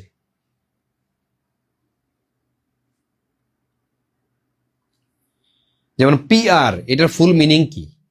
আমি এটা পড়িয়েছি আপনাদের একটা ক্লাসে, PR, তাই না? যদি পারেন কমেন্টে জানিয়ে দেন PR এর ফুল মিনিং কি। ঠিক আছে, যে PR পদ্ধতিতে নির্বাচন চেয়েছিল, যদিও হয় নাই, আশা দিয়ে হয়নি। তো এখন PR এর ফুল মিনিংটা কি, এটা আপনারা কমেন্টে জানিয়ে দিবেন। আমি পরের প্রশ্নে গেলাম। ফৌজদারি কার্যবিধির 144 ধারা কিসের সাথে সম্পর্কিত? গ্রেফতার, জরুরি নিষেধাজ্ঞা, বিচার কার্য নাকি জামিন? তাহলে ফৌজদারি কার্যবিধির 144 ধারা, 144 ধারা বলতে আসলে কি বোঝায়? এটা কি 144 ধারার মাধ্যমে গ্রেফতার করা হয়? আরে না, 144 ধারার মাধ্যমে গ্রেফতার করা হয় না। তাহলে বিচার করা হয় নাকি জামিন দেওয়া হয়? না, কোনোটাই না। তার মানে হচ্ছে জরুরি নিষেধাজ্ঞা, জরুরি নিষেধাজ্ঞা, এটা হচ্ছে 144 ধারা জারি। ধরেন সরকার দল বিরোধী দল একই স্পটে সমাবেশের ঘোষণা দিল যে আমরা সোহরাওয়ার্দীতে করব। এখন আইন প্রয়োগকারী যে সংস্থা রয়েছে, পুলিশ বা র্যাব বিজিবি যারা আছেন, তারা দেখলো যে এখন দুই দল যদি এক জায়গায় সমাবেশ করে তাহলে এখানে বিশৃঙ্খলা হতে পারে। তখন তারা কি করে, এই 144 ধারা জারি করে। 144 ধারা জারি করলে আর সভা সমাবেশ ওখানে করা যায় না। 5 জনের বেশি লোক নিয়ে যদি কেউ সভা সমাবেশ করতে যায় তাহলে সেটা হচ্ছে অবৈধ সমাবেশ বলা হয়। এই অবৈধ সমাবেশ কেন করা হলো, এই জন্য তার বিধান আছে। ঠিক আছে, সরকার গুলিও করতে পারবে পুলিশ যদি চায় আপনাকে। ঠিক আছে, এটা হচ্ছে 144 ধারা। আবার আরেকটা আছে বাংলাদেশে, যেমন জরুরি আইন, যেমন জরুরি আইন প্রয়োগ, জরুরি আইন অথবা কি বলা হয়, জরুরি অবস্থা, অথবা এই যে দেশে জরুরি অবস্থা জারি, জরুরি অবস্থা জারি বাংলাদেশ সরকার করতে পারে। দেশের অবস্থা যদি খারাপ হয়, রাজনৈতিক অথবা প্রাকৃতিক ভাবে যদি কোনোভাবে দেশ আক্রান্ত হয়, তখন সরকার কি করেন, এই জরুরি অবস্থা জারি করেন। তো প্রশ্ন আসে, জরুরি অবস্থার মেয়াদ কতদিন? জরুরি অবস্থার মেয়াদ এটা হচ্ছে সর্বোচ্চ 120 দিন। তাহলে 120 দিন এটা হচ্ছে কি সর্বোচ্চ, এরপরে কিন্তু জরুরি অবস্থা থাকবে না। জরুরি অবস্থার কালীন সময়ে সাংবিধানিক যে সুযোগ সুবিধাগুলো, এগুলো থেকে নাগরিকরা বঞ্চিত হবেন, কিন্তু আর নাগরিক বেশিও পেতে পারে আবার কমও পেতে পারে। ঠিক আছে, এটাই হচ্ছে মূলত জরুরি অবস্থা আর বিধান বা সান্ধ্য আইন যেটাকে বলে। তাহলে 144 ধারা আর হচ্ছে জরুরি অবস্থায়, দুইটা জিনিস আশা করি আপনাদেরকে বুঝাতে পেরেছি। তারপরে যদি কোনো কনফিউশন থাকে কমেন্টে জানাবেন। পিয়ারটা বলে দেন, প্রপোর্শনেট রিপ্রেজেন্টেটিভ। আচ্ছা, পিয়ারটা যারা প্রপোর্শনেট রিপ্রেজেন্টেটিভ লিখেছেন তাদেরটা হয়েছে পিআর। এটা কি প্রপোর্শনেট রিপ্রেজেন্টেটিভ,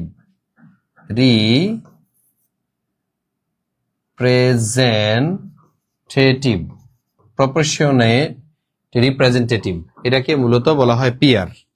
ভুলে গেছে? জি, জরুরি অবস্থা সাধারণত কে ঘোষণা করতে পারেন?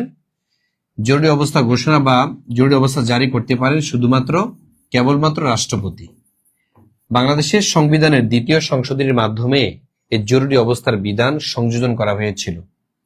আমাদের যে সংবিধান, এই সংবিধানের 2য় সংশোধনীর মাধ্যমে জরুরি অবস্থার বিধানটা সংবিধানের মধ্যে যুক্ত করা হয়েছিল।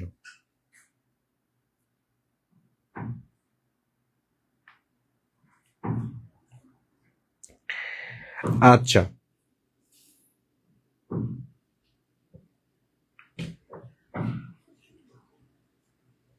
জি, যাবে যাবে যাবে।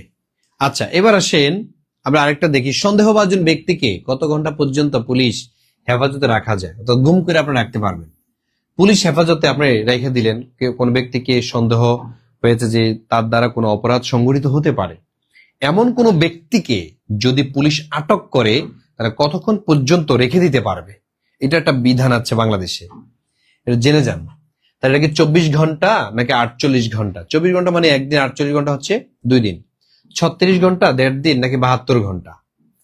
তাইলে এই প্রশ্নের সঠিক অ্যান্সার কোনটা হবে দেখি, কারো ধারণা আছে কিনা? নিবন্ধন পরীক্ষার প্রশ্ন কিন্তু, এগুলো আমি বানাই নেই, নিবন্ধনের প্রশ্নটা আসছে। কোন ব্যক্তি সন্দেহভাজন হলে কত ঘন্টা পুলিশ হেফাজতে তাকে রাখতে পারবে? জি বাপু, থ্যাংক ইউ সো মাচ। তার ববি, আমাদের তাসকে ইসলাম, তারপরে হচ্ছে ফরহাদ আহমেদ, শাহানা আক্তার, তারপরে না ববি আপু হয় নাই। নীল অনুভূতি, হ্যাঁ নীল অনুভূতি আপনারটা হয়েছে। আচ্ছা, আমি সঠিক অ্যান্সারটা এখন বলবো না, দেখি আপনারা কয়জন অ্যান্সার করতে পারেন।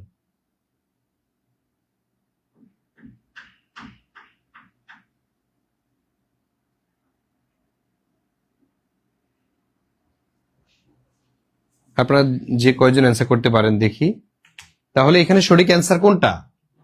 তাহলে সন্দেহভাজন ব্যক্তিকে কত ঘন্টা পর্যন্ত পুলিশ হেফাজতে রাখা যায়? তাহলে সেটা হচ্ছে 24 ঘন্টা। 24 ঘন্টা পর্যন্ত সন্দেহভাজন ব্যক্তিকে পুলিশ হেফাজতে রাখা যাবে। এই প্রশ্নটা হচ্ছে নিবন্ধনে এসেছে, আবারও এই প্রশ্নটা আসতে পারে। যারা 48 ঘন্টা বা 36-72 ঘন্টা দিতে চাচ্ছেন বা দিয়েছেন তাদের এটা ভুল হয়েছে। তাহলে একজন ব্যক্তি যখন সন্দেহভাজন হবে তাহলে সরকার বা পুলিশ তাকে কত ঘন্টা পর্যন্ত আটক রাখতে পারবেন? তাহলে সেটা হচ্ছে 24 ঘন্টা। 24 ঘন্টা। এবার আসেন 24 নং প্রশ্ন, আগাম জামিন। আগাম জামিন বা অ্যান্টিসিপেটরি বেইল কোন বিষয়ের সাথে সম্পর্কিত? এই প্রশ্নটাও শিক্ষক নিবন্ধন পরীক্ষাতে এসেছে। আগাম জামিন কোন বিষয়ের সাথে সম্পর্কিত? গ্রেফতারের পূর্ব জামিন, নাকি বিচার শেষে জামিন, নাকি সাজা মওকুফের, নাকি তদন্ত স্থগিত? প্রশ্ন বুঝতে হবে আগাম জামিন কোন বিষয়ের সাথে সম্পর্কযুক্ত। এই প্রশ্নের সঠিক অ্যান্সার হচ্ছে ক, গ্রেফতারের পূর্ব যে জামিন প্রদান করা হয় এটাকে মূলত বলা হয় কি? আগাম জামিন। আবার অনেক সময় প্যারোলে মুক্তি পায়। যদি কোনো কারণে কোনো ব্যক্তি মানে তার ফ্যামিলির সদস্য যদি গতভাবে মারা যায়, তখন তার জানাজাতে যাওয়ার জন্য অথবা বিশেষ কর্ম সম্পাদন করার জন্য যদি কোনো নির্দেশনা অনুযায়ী কোনো ব্যক্তিকে কিছু সময়ের জন্য ছেড়ে দেওয়া হয় এবং কি তার সাথে অবশ্যই আইন শৃঙ্খলা বাহিনী থাকবে, এরকম কিছু সত্ত্বে তাকে ছেড়ে দেওয়া হয়, সেটাকে বলা হয় প্যারোলে মুক্তি। ঠিক আছে? তো আর এখানে হচ্ছে আগাম জামিন কোন বিষয়ের সাথে সম্পর্কিত, এই প্রশ্নটা জানতে চেয়েছে। এর সঠিক অ্যান্সার হবে গ্রেপ্তারের পূর্ব জামিন। গ্রেপ্তারের পূর্ব জামিন। তারপরে এবার আমরা দেখে নিব আমাদের নতুন কোর্সের আমি যে অফারটা দিয়েছি, সেই অফারটা আপনারা যদি কেউ চান রকেটে টাকা পাঠাবেন তাও পারবেন। আমাদের রকেট নাম্বারটা এখানে দেয়া আছে, রকেটও পাঠাতে পারেন। আচ্ছা, এবার আসেন সংবিধানের কোন অনুচ্ছেদে মৌলিক অধিকার উল্লেখ আছে? আমাদের যে মৌলিক অধিকার, কি কি আমাদের মৌলিক অধিকার?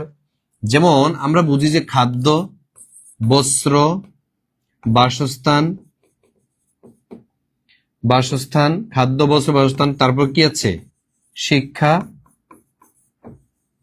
চিকিৎসা। খাদ্য, বস্ত্র, বাসস্থান, শিক্ষা, চিকিৎসা, এই পাঁচটাই হচ্ছে আমাদের মৌলিক অধিকার।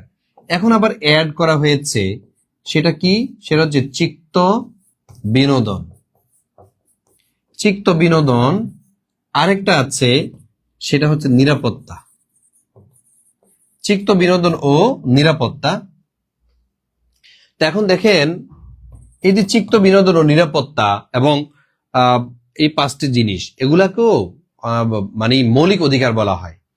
এখন এই খাদ্য কি, খাদ্য সম্পর্কে, বস্ত্র কি, বাসস্থান কি, এই সম্পর্কে বলতে বলতে অনেকগুলো অনুচ্ছেদ আমাদের সংবিধানের মধ্যে লেখা হয়েছে। প্রশ্ন হচ্ছে এই মৌলিক অধিকারগুলো আসলে সংবিধানের কত নং অনুচ্ছেদে অনুচ্ছেদে বলা আছে? 22 থেকে 47, 26 থেকে 44, 48 থেকে 60, 61 থেকে 70। সঠিক অ্যান্সার করে ফেলেন। এর সঠিক অ্যান্সার যেটা হবে সেটা হচ্ছে 27 থেকে 44। এর সঠিক অ্যান্সার হবে 27 থেকে 44 নং অনুচ্ছেদের মধ্যেই মৌলিক অধিকারের কথা আছে। যেমন 27 নং অনুচ্ছেদের মধ্যে যদি আপনি যান, গিয়ে দেখবেন যেখানে সমান অধিকারের কথা আছে, সমানাধিকার এই সম্পর্কে কথা আছে। 28 নং অনুচ্ছেদের মধ্যে যদি যান, সেখানে বলা আছে নারী পুরুষের সমান অধিকার। 29, 30 এভাবে কাজের অধিকার, চলাফেরার স্বাধীনতা, চিন্তা বিবেকের স্বাধীনতা, তো এগুলো তো আসলে মানুষের মৌলিক অধিকার, তাই না? তো এই অধিকারগুলো আমাদের 22 থেকে মূলত 27 থেকে 44 নং অনুচ্ছেদ অনুযায়ী এগুলা সম্পর্কে বলা আছে আমাদের সংবিধানের অনুচ্ছেদে, 153 অনুচ্ছেদের মধ্যে। তাইলে এখন যদি প্রশ্ন আসে 27 থেকে 44 পর্যন্ত কয়টি অনুচ্ছেদ, অথবা মৌলিক অধিকার নিয়ে সংবিধানের কয়টি অনুচ্ছেদ রয়েছে, মৌলিক অধিকার সম্পর্কীয় সংবিধানের কয়টি অনুচ্ছেদ রয়েছে, দেখে মাইনাস করে বের করেন, বের করে কমেন্টে জানান, বের করে এটা কমেন্টে জানান তো আপনারা।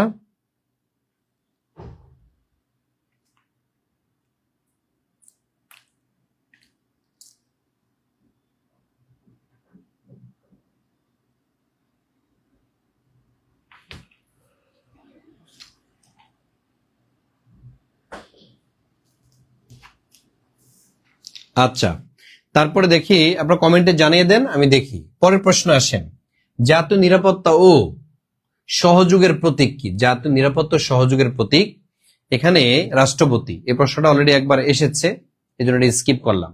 বাংলাদেশ সরকারের প্রধান নির্বাহীকে, এই তো গুরুত্বপূর্ণ জিনিস চলে আসছে। বাংলাদেশ সরকারের প্রধান নির্বাহী, তার নির্বাহীতে কারা কারা যেন আছে? নির্বাহীতে আছে রাষ্ট্রপতি, আবার নির্বাহীতে রয়েছেন প্রধানমন্ত্রী, আবার কারা আছেন? মন্ত্রী ও সচিবগণ, সচিবালয়ের কর্মকর্তা কর্মচারীগণ, তাই না? এদেরকে মূলত কি বলা হয়? নির্বাহী বিভাগ বলা হয় বা এক্সিকিউটর বলা হয়। এরাই হচ্ছে মূলত আইন অন্যান্য বিভিন্ন বিভাগগুলোকে কি করেন? মানে এক্সিকিউট করেন, এক্সিকিউটর বলা হয় তাদেরকে। তো এখন বলা হয়েছে প্রধানকে, নির্বাহীর রাষ্ট্রপতি, প্রধানমন্ত্রী, স্পিকার নাকি মন্ত্রিসভা? তাইলে এই প্রশ্নের সঠিক অ্যান্সার হচ্ছে প্রধানমন্ত্রী। রাষ্ট্রপতি জাস্ট প্রধানমন্ত্রী, কিন্তু মানে রাষ্ট্রপতি জাস্ট হচ্ছে নামেই প্রধান, কিন্তু ওনার হাতে অত ক্ষমতা নাই। উনি দুইটা কাজ করতে পারেন প্রধানমন্ত্রীর পরামর্শ ছাড়া। একটা কাজ হচ্ছে প্রধান বিচারপতি নিয়োগ দিতে পারেন, আর 2 নম্বর কাজ হচ্ছে প্রধানমন্ত্রীকে নিয়োগ দিতে পারেন। এই দুইটা কাজ করতে পারে প্রধানমন্ত্রীর সাথে কোনো পরামর্শ ছাড়াই। তো এই হচ্ছে বিষয়। এবার আসেন 28 নং প্রশ্ন, সংসদ অধিবেশন আহ্বান করেন কে? এই প্রশ্ন উত্তর প্রত্যেকে পারা উচিত। সংসদের অধিবেশন কে আহ্বান করেন? প্রধানমন্ত্রী, রাষ্ট্রপতি, স্পিকার নাকি মন্ত্রিসভা? দেখি অ্যান্সার করুন তো।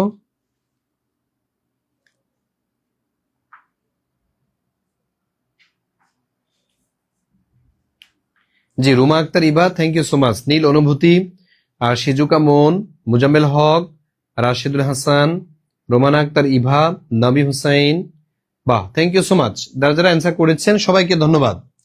তাহলে সংসদ অধিবেশন আহ্বান করেন কে? প্রধানমন্ত্রী, রাষ্ট্রপতি, স্পিকার নাকি মন্ত্রিসভা? তাহলে আপনারা যেটা অ্যান্সার করেছেন সেটা হচ্ছে রাষ্ট্রপতি, তার মানে এটাই সঠিক অ্যান্সার। এই সংসদের অধিবেশন আহ্বান করতে পারেন, আবার তিনি কি করতে পারেন?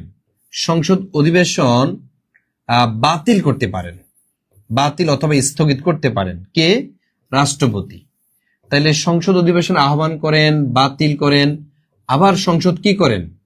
সংসদে হচ্ছে প্রথম ভাষণ দেন। তাইলে প্রথম যে ভাষণটা এটাও কিন্তু রাষ্ট্রপতি দিয়ে থাকেন। ঠিক আছে, সংসদের যে ভাষণটা সেটা কে দিয়ে থাকেন? রাষ্ট্রপতি প্রথমে দিয়ে থাকেন।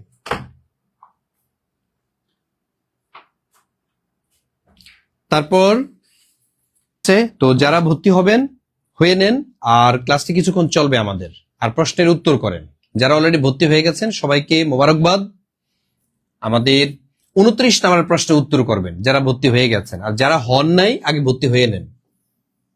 ঠিক আছে, আগে ভর্তি হয়ে নেন, তারপরে হচ্ছে ক্লাসে আসেন। ক্লাসটার মধ্যে একটা প্রাণ পাবেন, আপনি এটা টান কাজ করবে, আপনি আমাদের সদস্য। ঠিক আছে, আপনি ভর্তি হলে পরে এটা আমাদের মন থেকেই যে কোনো কিছু কাজ করে। কখন?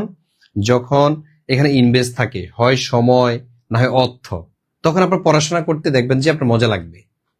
ঠিক আছে, এটা টান কাজ করবে, কষ্ট লাগবে না। কষ্ট লাগলেও আপনি বসবেন, কারণ আপনি টাকা ইনভেস্ট করে ভর্তি হয়েছেন এই কারণে।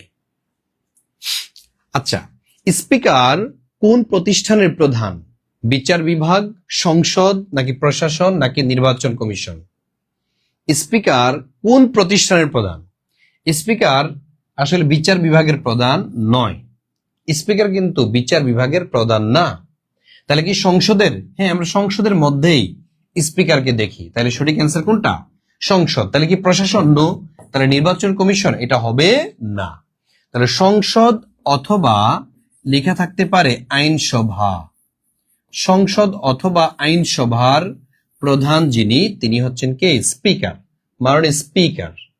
ঠিক আছে, তাইলে সংসদের যিনি সভাপতি তিনি কে? তিনি হচ্ছেন এই স্পিকার। ঠিক আছে, মাননীয় স্পিকারকে কেন্দ্র করেই সকল এমপি মন্ত্রীরা, ইভেন প্রধানমন্ত্রী, বিরোধী দলীয় প্রধান বক্তৃতা প্রদান করে থাকেন। ঠিক আছে, আবার সংসদের যিনি দলনেতা, ঠিক আছে, বা সরকার দলীয় প্রধান যিনি থাকেন তিনি হচ্ছেন প্রধানমন্ত্রী থাকেন। কিন্তু যখন বলা হবে মন্ত্রী পরিষদের প্রধানকে, মন্ত্রী পরিষদের প্রধান আবার প্রধানমন্ত্রী, ঠিক আছে।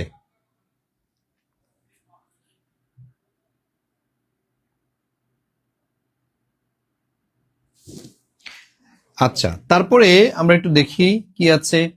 বাংলাদেশের সংসদ সদস্যদের শপথ পাঠ করান কে? নিয়ম অনুযায়ী, আমাদের সংবিধান অনুযায়ী বাংলাদেশের সংসদ সদস্যদের শপথ পাঠ করান কে? রাষ্ট্রপতি, নাকি স্পিকার, নাকি প্রধান বিচারপতি, নাকি প্রধানমন্ত্রী? তাই বাংলাদেশের সদস্যদের বা এমপিদের শপথ বাক্য পাঠ করান যিনি, তিনি কিন্তু রাষ্ট্রপতি না। আপনারা দেখেছেন এবার অলরেডি আপনারা যে নির্বাচন হয়েছে সেই নির্বাচনের পরে রাষ্ট্রপতি কিন্তু শপথ দেয় নেই, তার মানে এটা হচ্ছে না, অলরেডি একজনকে বানায়া তারপরে হচ্ছে এই শপথ পাঠ করানো হয়েছে। কিন্তু সিস্টেমটা কি বাংলাদেশের? সিস্টেমটা হচ্ছে স্পিকার। স্পিকার যিনি থাকবেন তিনি হচ্ছেন মানে মন্ত্রী এমপি যারা আছেন সংসদের মধ্যে তাদেরকে শপথ বাক্য পাঠ করাবেন। যদি না থাকেন তাহলে প্রধান বিচারপতি কর্তৃক এই শপথ বাক্য পাঠ করানো হবে। তাইলে কে কাকে শপথ বাক্য পাঠ করাবেন, কে কার কাছে পদত্যাগ পত্র জমা দিবেন, এগুলো কিন্তু আমাদের পরীক্ষার জন্য ভেরি ভেরি ইম্পর্টেন্ট। যেমন রাষ্ট্রপতি যদি পদত্যাগ করে কার কাছে চিঠি দিবেন, অথবা স্পিকার যদি পদত্যাগ করতে চান, প্রধানমন্ত্রী যদি পদত্যাগ করতে চান কার কাছে মানে পদত্যাগ পত্র জমা দিবেন, এগুলো কিন্তু আপনাদেরকে জেনে যাইতে হবে।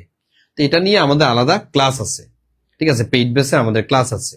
তা আমি যেহেতু আপনাদেরকে প্রশ্ন সলভিং ক্লাস করাচ্ছি, সেখানে আসলে টপিক ধরে ধরে পড়ানো সম্ভব নয়, ঠিক আছে, টপিক ভিত্তিক আসলে পড়ানো সম্ভব নয়। আমি চেষ্টা করছি তারপরেও, কিন্তু এগুলো যদি বিস্তারিত পড়ানো যেত, ছন্দ দিয়ে দিতাম, তাহলে আপনাদের জন্য সুবিধা হতো, তাই না? এগুলো শুধু আমরা পেইড বেসের মধ্যে দেওয়ার চেষ্টা করি ইনশাল্লাহ। আপনারা যারা আমাদের সাথে যুক্ত হয়েছেন তারা এগুলো পাবেন। তা আসেন প্রশ্ন সলভিং ক্লাসে 31 নম্বর প্রশ্ন, বাংলাদেশের পদমর্যাদায় জাতীয় সংসদের স্পিকার কততম? বাংলাদেশের যে পদমর্যাদা, যেমন রাষ্ট্রপতি, প্রধানমন্ত্রী, স্পিকার, ডেপুটি স্পিকার, এই যে মানে পদমর্যাদা একজনের পর একজন, একজনের পর একজন, এর মধ্যে যিনি জাতীয় সংসদের স্পিকার তার পদমর্যাদা কত? দেখি একটু কমেন্টে জানান তো, কেউ জানেন কিনা?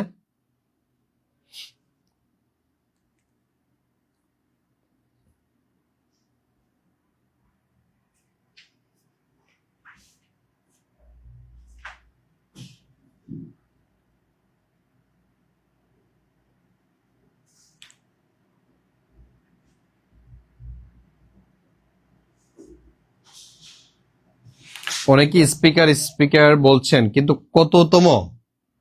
আচ্ছা, এটা সঠিক অ্যান্সার হবে তৃতীয়।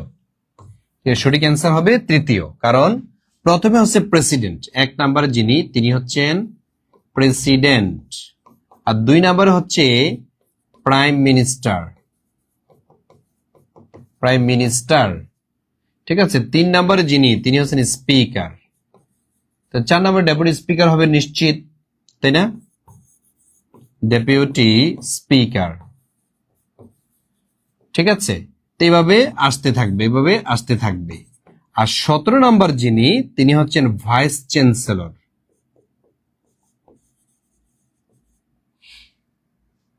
এই যে ভাইস চ্যান্সেলর কোথাকার? ইউনিভার্সিটি, পাবলিক ইউনিভার্সিটি যিনি ভাইস চ্যান্সেলর তার পদমর্যাদা কত? দেশের 17তম পদমর্যাদা, ঠিক আছে। রাষ্ট্রীয় যে পদমর্যাদা সেখানে কততম পদমর্যাদা? 17তম পদমর্যাদা হচ্ছে একজন ভিসির, সরকারি বিশ্ববিদ্যালয়ের যিনি প্রধান থাকেন তার পদমর্যাদা হবে 17তম। তাহলে প্রধান কে? তাহলে হচ্ছে প্রধান পদমর্যাদা পদ কোনটা বাংলাদেশের? সেটা হচ্ছে প্রেসিডেন্ট। দ্বিতীয় যেটা সেটা হচ্ছে প্রাইম মিনিস্টার বা প্রধানমন্ত্রী। তৃতীয় যেটা পদ সেটা হচ্ছে স্পিকার। এবার আস্তে আস্তে 4 নাম্বার হচ্ছে ডেপুটি স্পিকার। এবার আস্তে আস্তে 17 নাম্বার যেটা সেটা হচ্ছে ভাইস চ্যান্সেলর। জাস্ট এই কয়টাই মুখস্থ করবেন, এই কয়টাই স্টার চিহ্ন দিয়ে রাখেন, একবার স্টার চিহ্ন দিয়ে আপনি স্ক্রিনশট দিয়ে রাখেন, কারণ পরীক্ষাতে যদি আসে এর বাইরে থেকে আসবে না। বাংলাদেশের পদমর্যাদায় জাতীয় সংসদের স্পিকার কততম এর সঠিক অ্যান্সার হচ্ছে তৃতীয়। কিভাবে? প্রেসিডেন্ট হচ্ছে 1 number, 2 number prime minister, 3 number speaker, 4 number deputy speaker, আর 17 নাম্বার পদমর্যাদায় কারা? সেটা হচ্ছে ভাইস চ্যান্সেলর। এবার আসেন বাংলাদেশের পদমর্যাদায় প্রধান বিচারপতি কততম? এই পদমর্যাদায়, ঠিক আছে, প্রধান বিচারপতি কি দ্বিতীয়, তৃতীয়, চতুর্থ নাকি পঞ্চম? দেখছেন এক ক্যাটাগরির প্রশ্ন কিন্তু কতগুলো আসে। বাংলাদেশের পদমর্যাদায় প্রধান বিচারপতি কততম? দ্বিতীয়, তৃতীয়, চতুর্থ নাকি পঞ্চম? এর সঠিক অ্যান্সার হচ্ছে চতুর্থ। আচ্ছা, 4 নম্বরে ডেপুটি স্পিকার হবে না, তাহলে 4 নম্বরে কি হবে?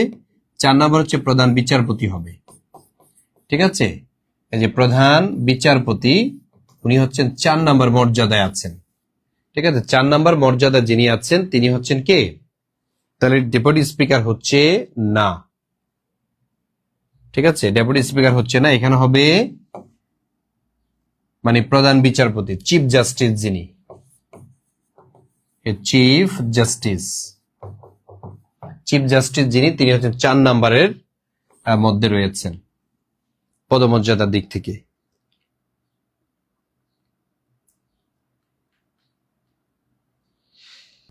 অতি দ্রুত যুক্ত হতে পারেন। আমরা আমাদের টপিক ভিত্তিক যে ক্লাসগুলো আমরা শুধু পেইড বেসের মধ্যে নেই, আর এখানে জাস্ট আমরা কয়েকটা উন্মুক্ত রাখি। এগুলো হচ্ছে শুধু আমাদের ফ্রি ক্লাস। ফ্রি ক্লাসের কোনো টাইম শিডিউল নেই, আমরা যে কোনো সময় দিতে পারি। আমরা শুধু রাখি ফ্রি ক্লাসগুলো আমাদের যারা ভাই বোন যারা ভর্তি হতে চায় অথবা কোথাও প্ল্যাটফর্ম পায় না, তারাও যাতে এই সুযোগটা পায়, তারা যাতে ক্লাসের মাধ্যমে বুঝতে পারে যে আমাদের ক্লাস কেমন হয়, তারপর হচ্ছে এখানে আস্থার জায়গা কতটুকু, এই জন্য মূলত হচ্ছে আমাদের ফ্রি ক্লাসগুলো আয়োজন করা হয়।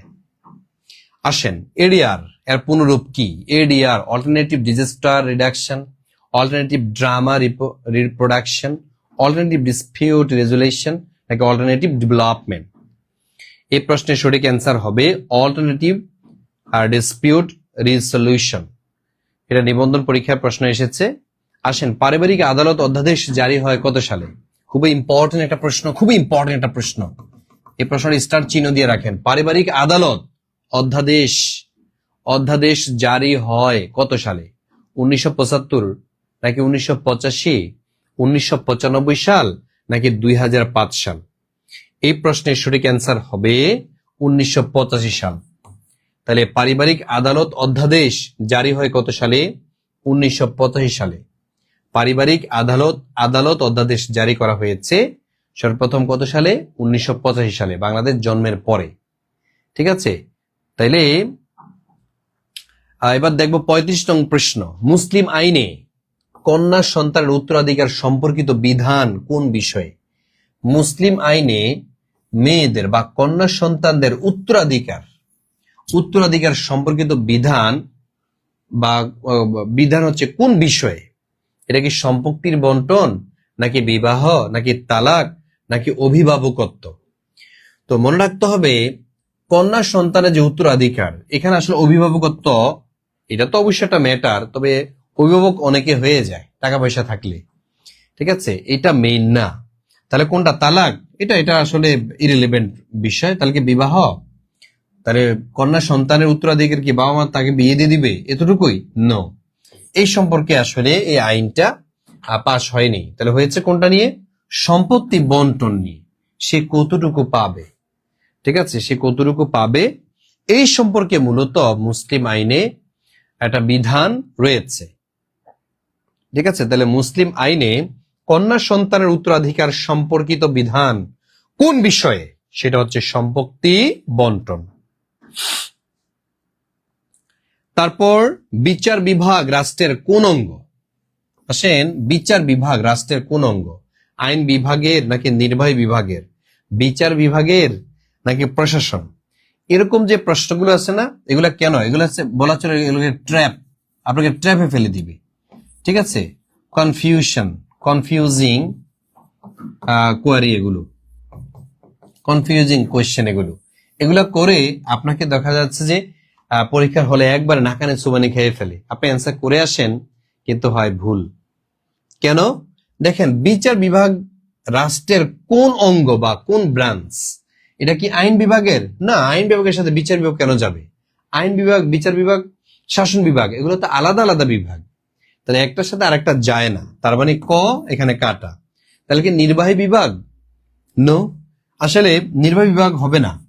তাহলে কি বিচার বিভাগ নাকি প্রশাসন বিভাগ? নির্বাহী বিভাগ মানে হচ্ছে শাসন বিভাগটা আর কি, তাহলে শাসন বিভাগ হচ্ছে না। তাহলে কি প্রশাসন? নো। তাহলে সঠিক অ্যান্সার কোনটা হবে? সঠিক অ্যান্সার হবে বিচার বিভাগ। কারণ কি, তাহলে বিচার বিভাগ রাষ্ট্রের বিচার বিভাগের মানে একটা অঙ্গ। কথা বুঝাতে পেরেছি? তাহলে এইভাবে হচ্ছে কি আপনাকে কনফিউজড করে দিবে এরকম প্রশ্নগুলো। এই জন্য কনফিউশন হওয়ার আগে এই প্রশ্নগুলো সলভ করাটা খুব জরুরি।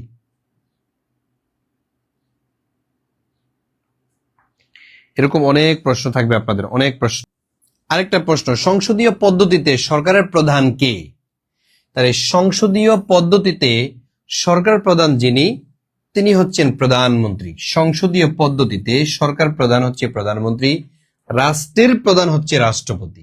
প্রশ্ন বুঝবেন, রাষ্ট্রের প্রধান যদি বলা হয় তখন রাষ্ট্রপতি হবে, আর সংসদীয় পদ্ধতিতে সরকার প্রধান কে, সরকার প্রধান যদি বলা হয় তখন হবে প্রধানমন্ত্রী। তাহলে সরকার প্রধান এক জিনিস, রাষ্ট্রপতি রাষ্ট্রের প্রধান কিন্তু আরো অর্থ প্রদান করে। তাইলে সংসদীয় পদ্ধতিতে সরকার প্রধান কে, সেটা হচ্ছে প্রধানমন্ত্রী হবে। ঠিক আছে।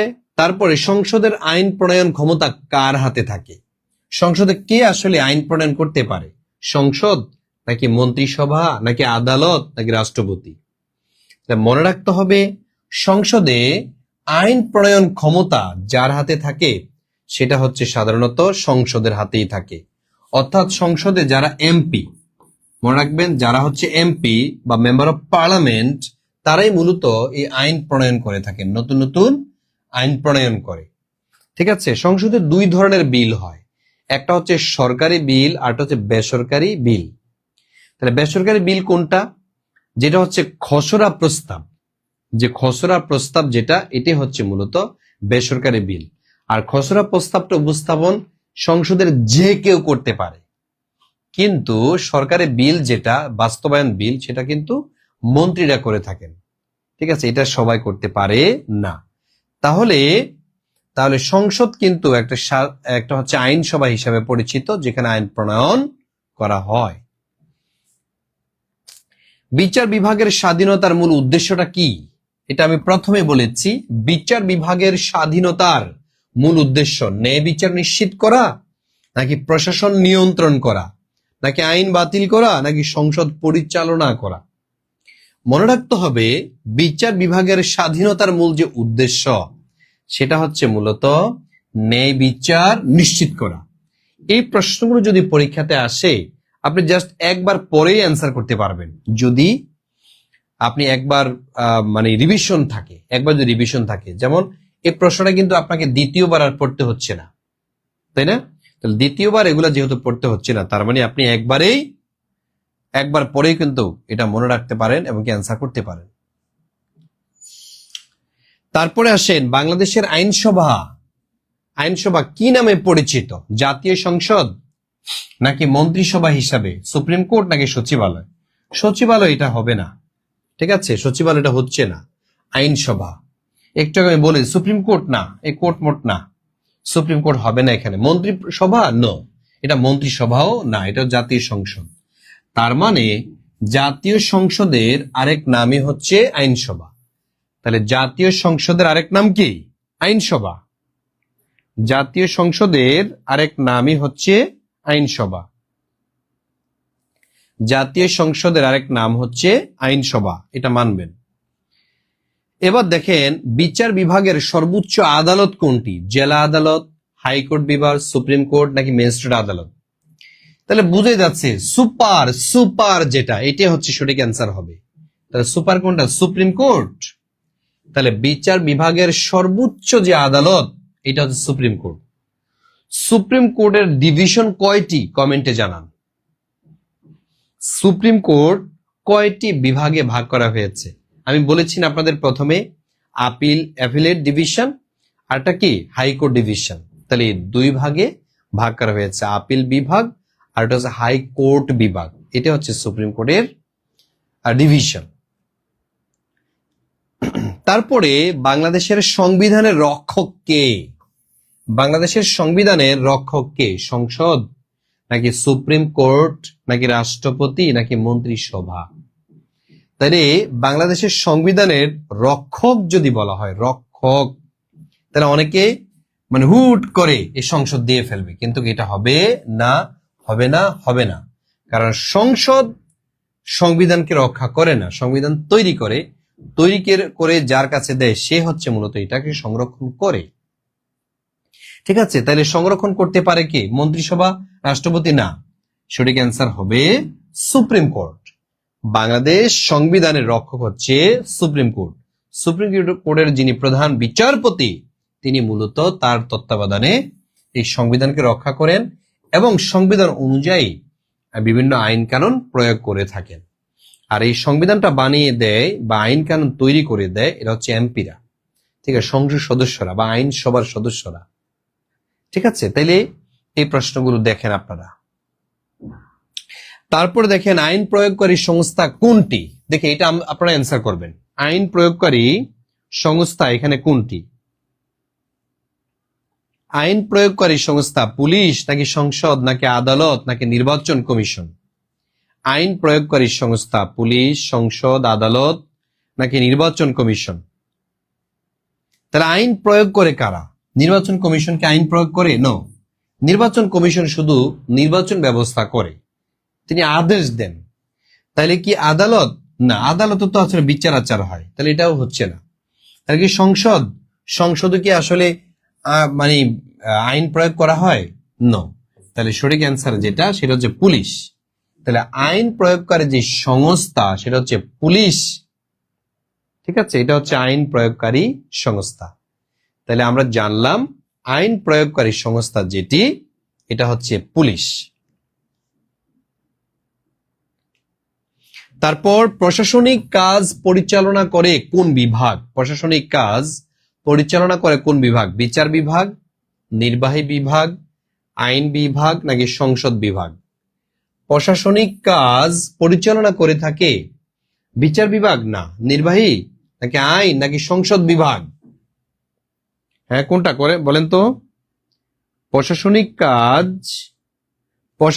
কাজ পরিচালনা করে কোন বিভাগ? এটা সঠিক অ্যান্সার হচ্ছে নির্বাহী বিভাগ। তাহলে প্রশাসনিক কাজ বা কোনো আইন এক্সিকিউট করে যারা, তারা হচ্ছে নির্বাহী বিভাগের সদস্যরা। এটা হচ্ছে প্রশাসনিক কাজ পরিচালনা বুঝায়। তারপর আইন ব্যাখ্যার দায়িত্ব কার? কে আইনের ব্যাখ্যা দিয়ে থাকে? সংসদ, আদালত, প্রশাসন নাকি নির্বাচন কমিশন? মনে রাখতে হবে আইনের ব্যাখ্যা প্রদান করে থাকেন আদালত। আইনের ব্যাখ্যা দেয়া হয় আদালতের মধ্যে, সংসদে না। সংসদ হচ্ছে আইন তৈরি করে দেয়। সংসদের সভাপতিত্ব করেন কে? জাতীয় সংসদের কে সভাপতিত্ব করেন? রাষ্ট্রপতি নাকি স্পিকার না প্রধানমন্ত্রী নাকি সচিব?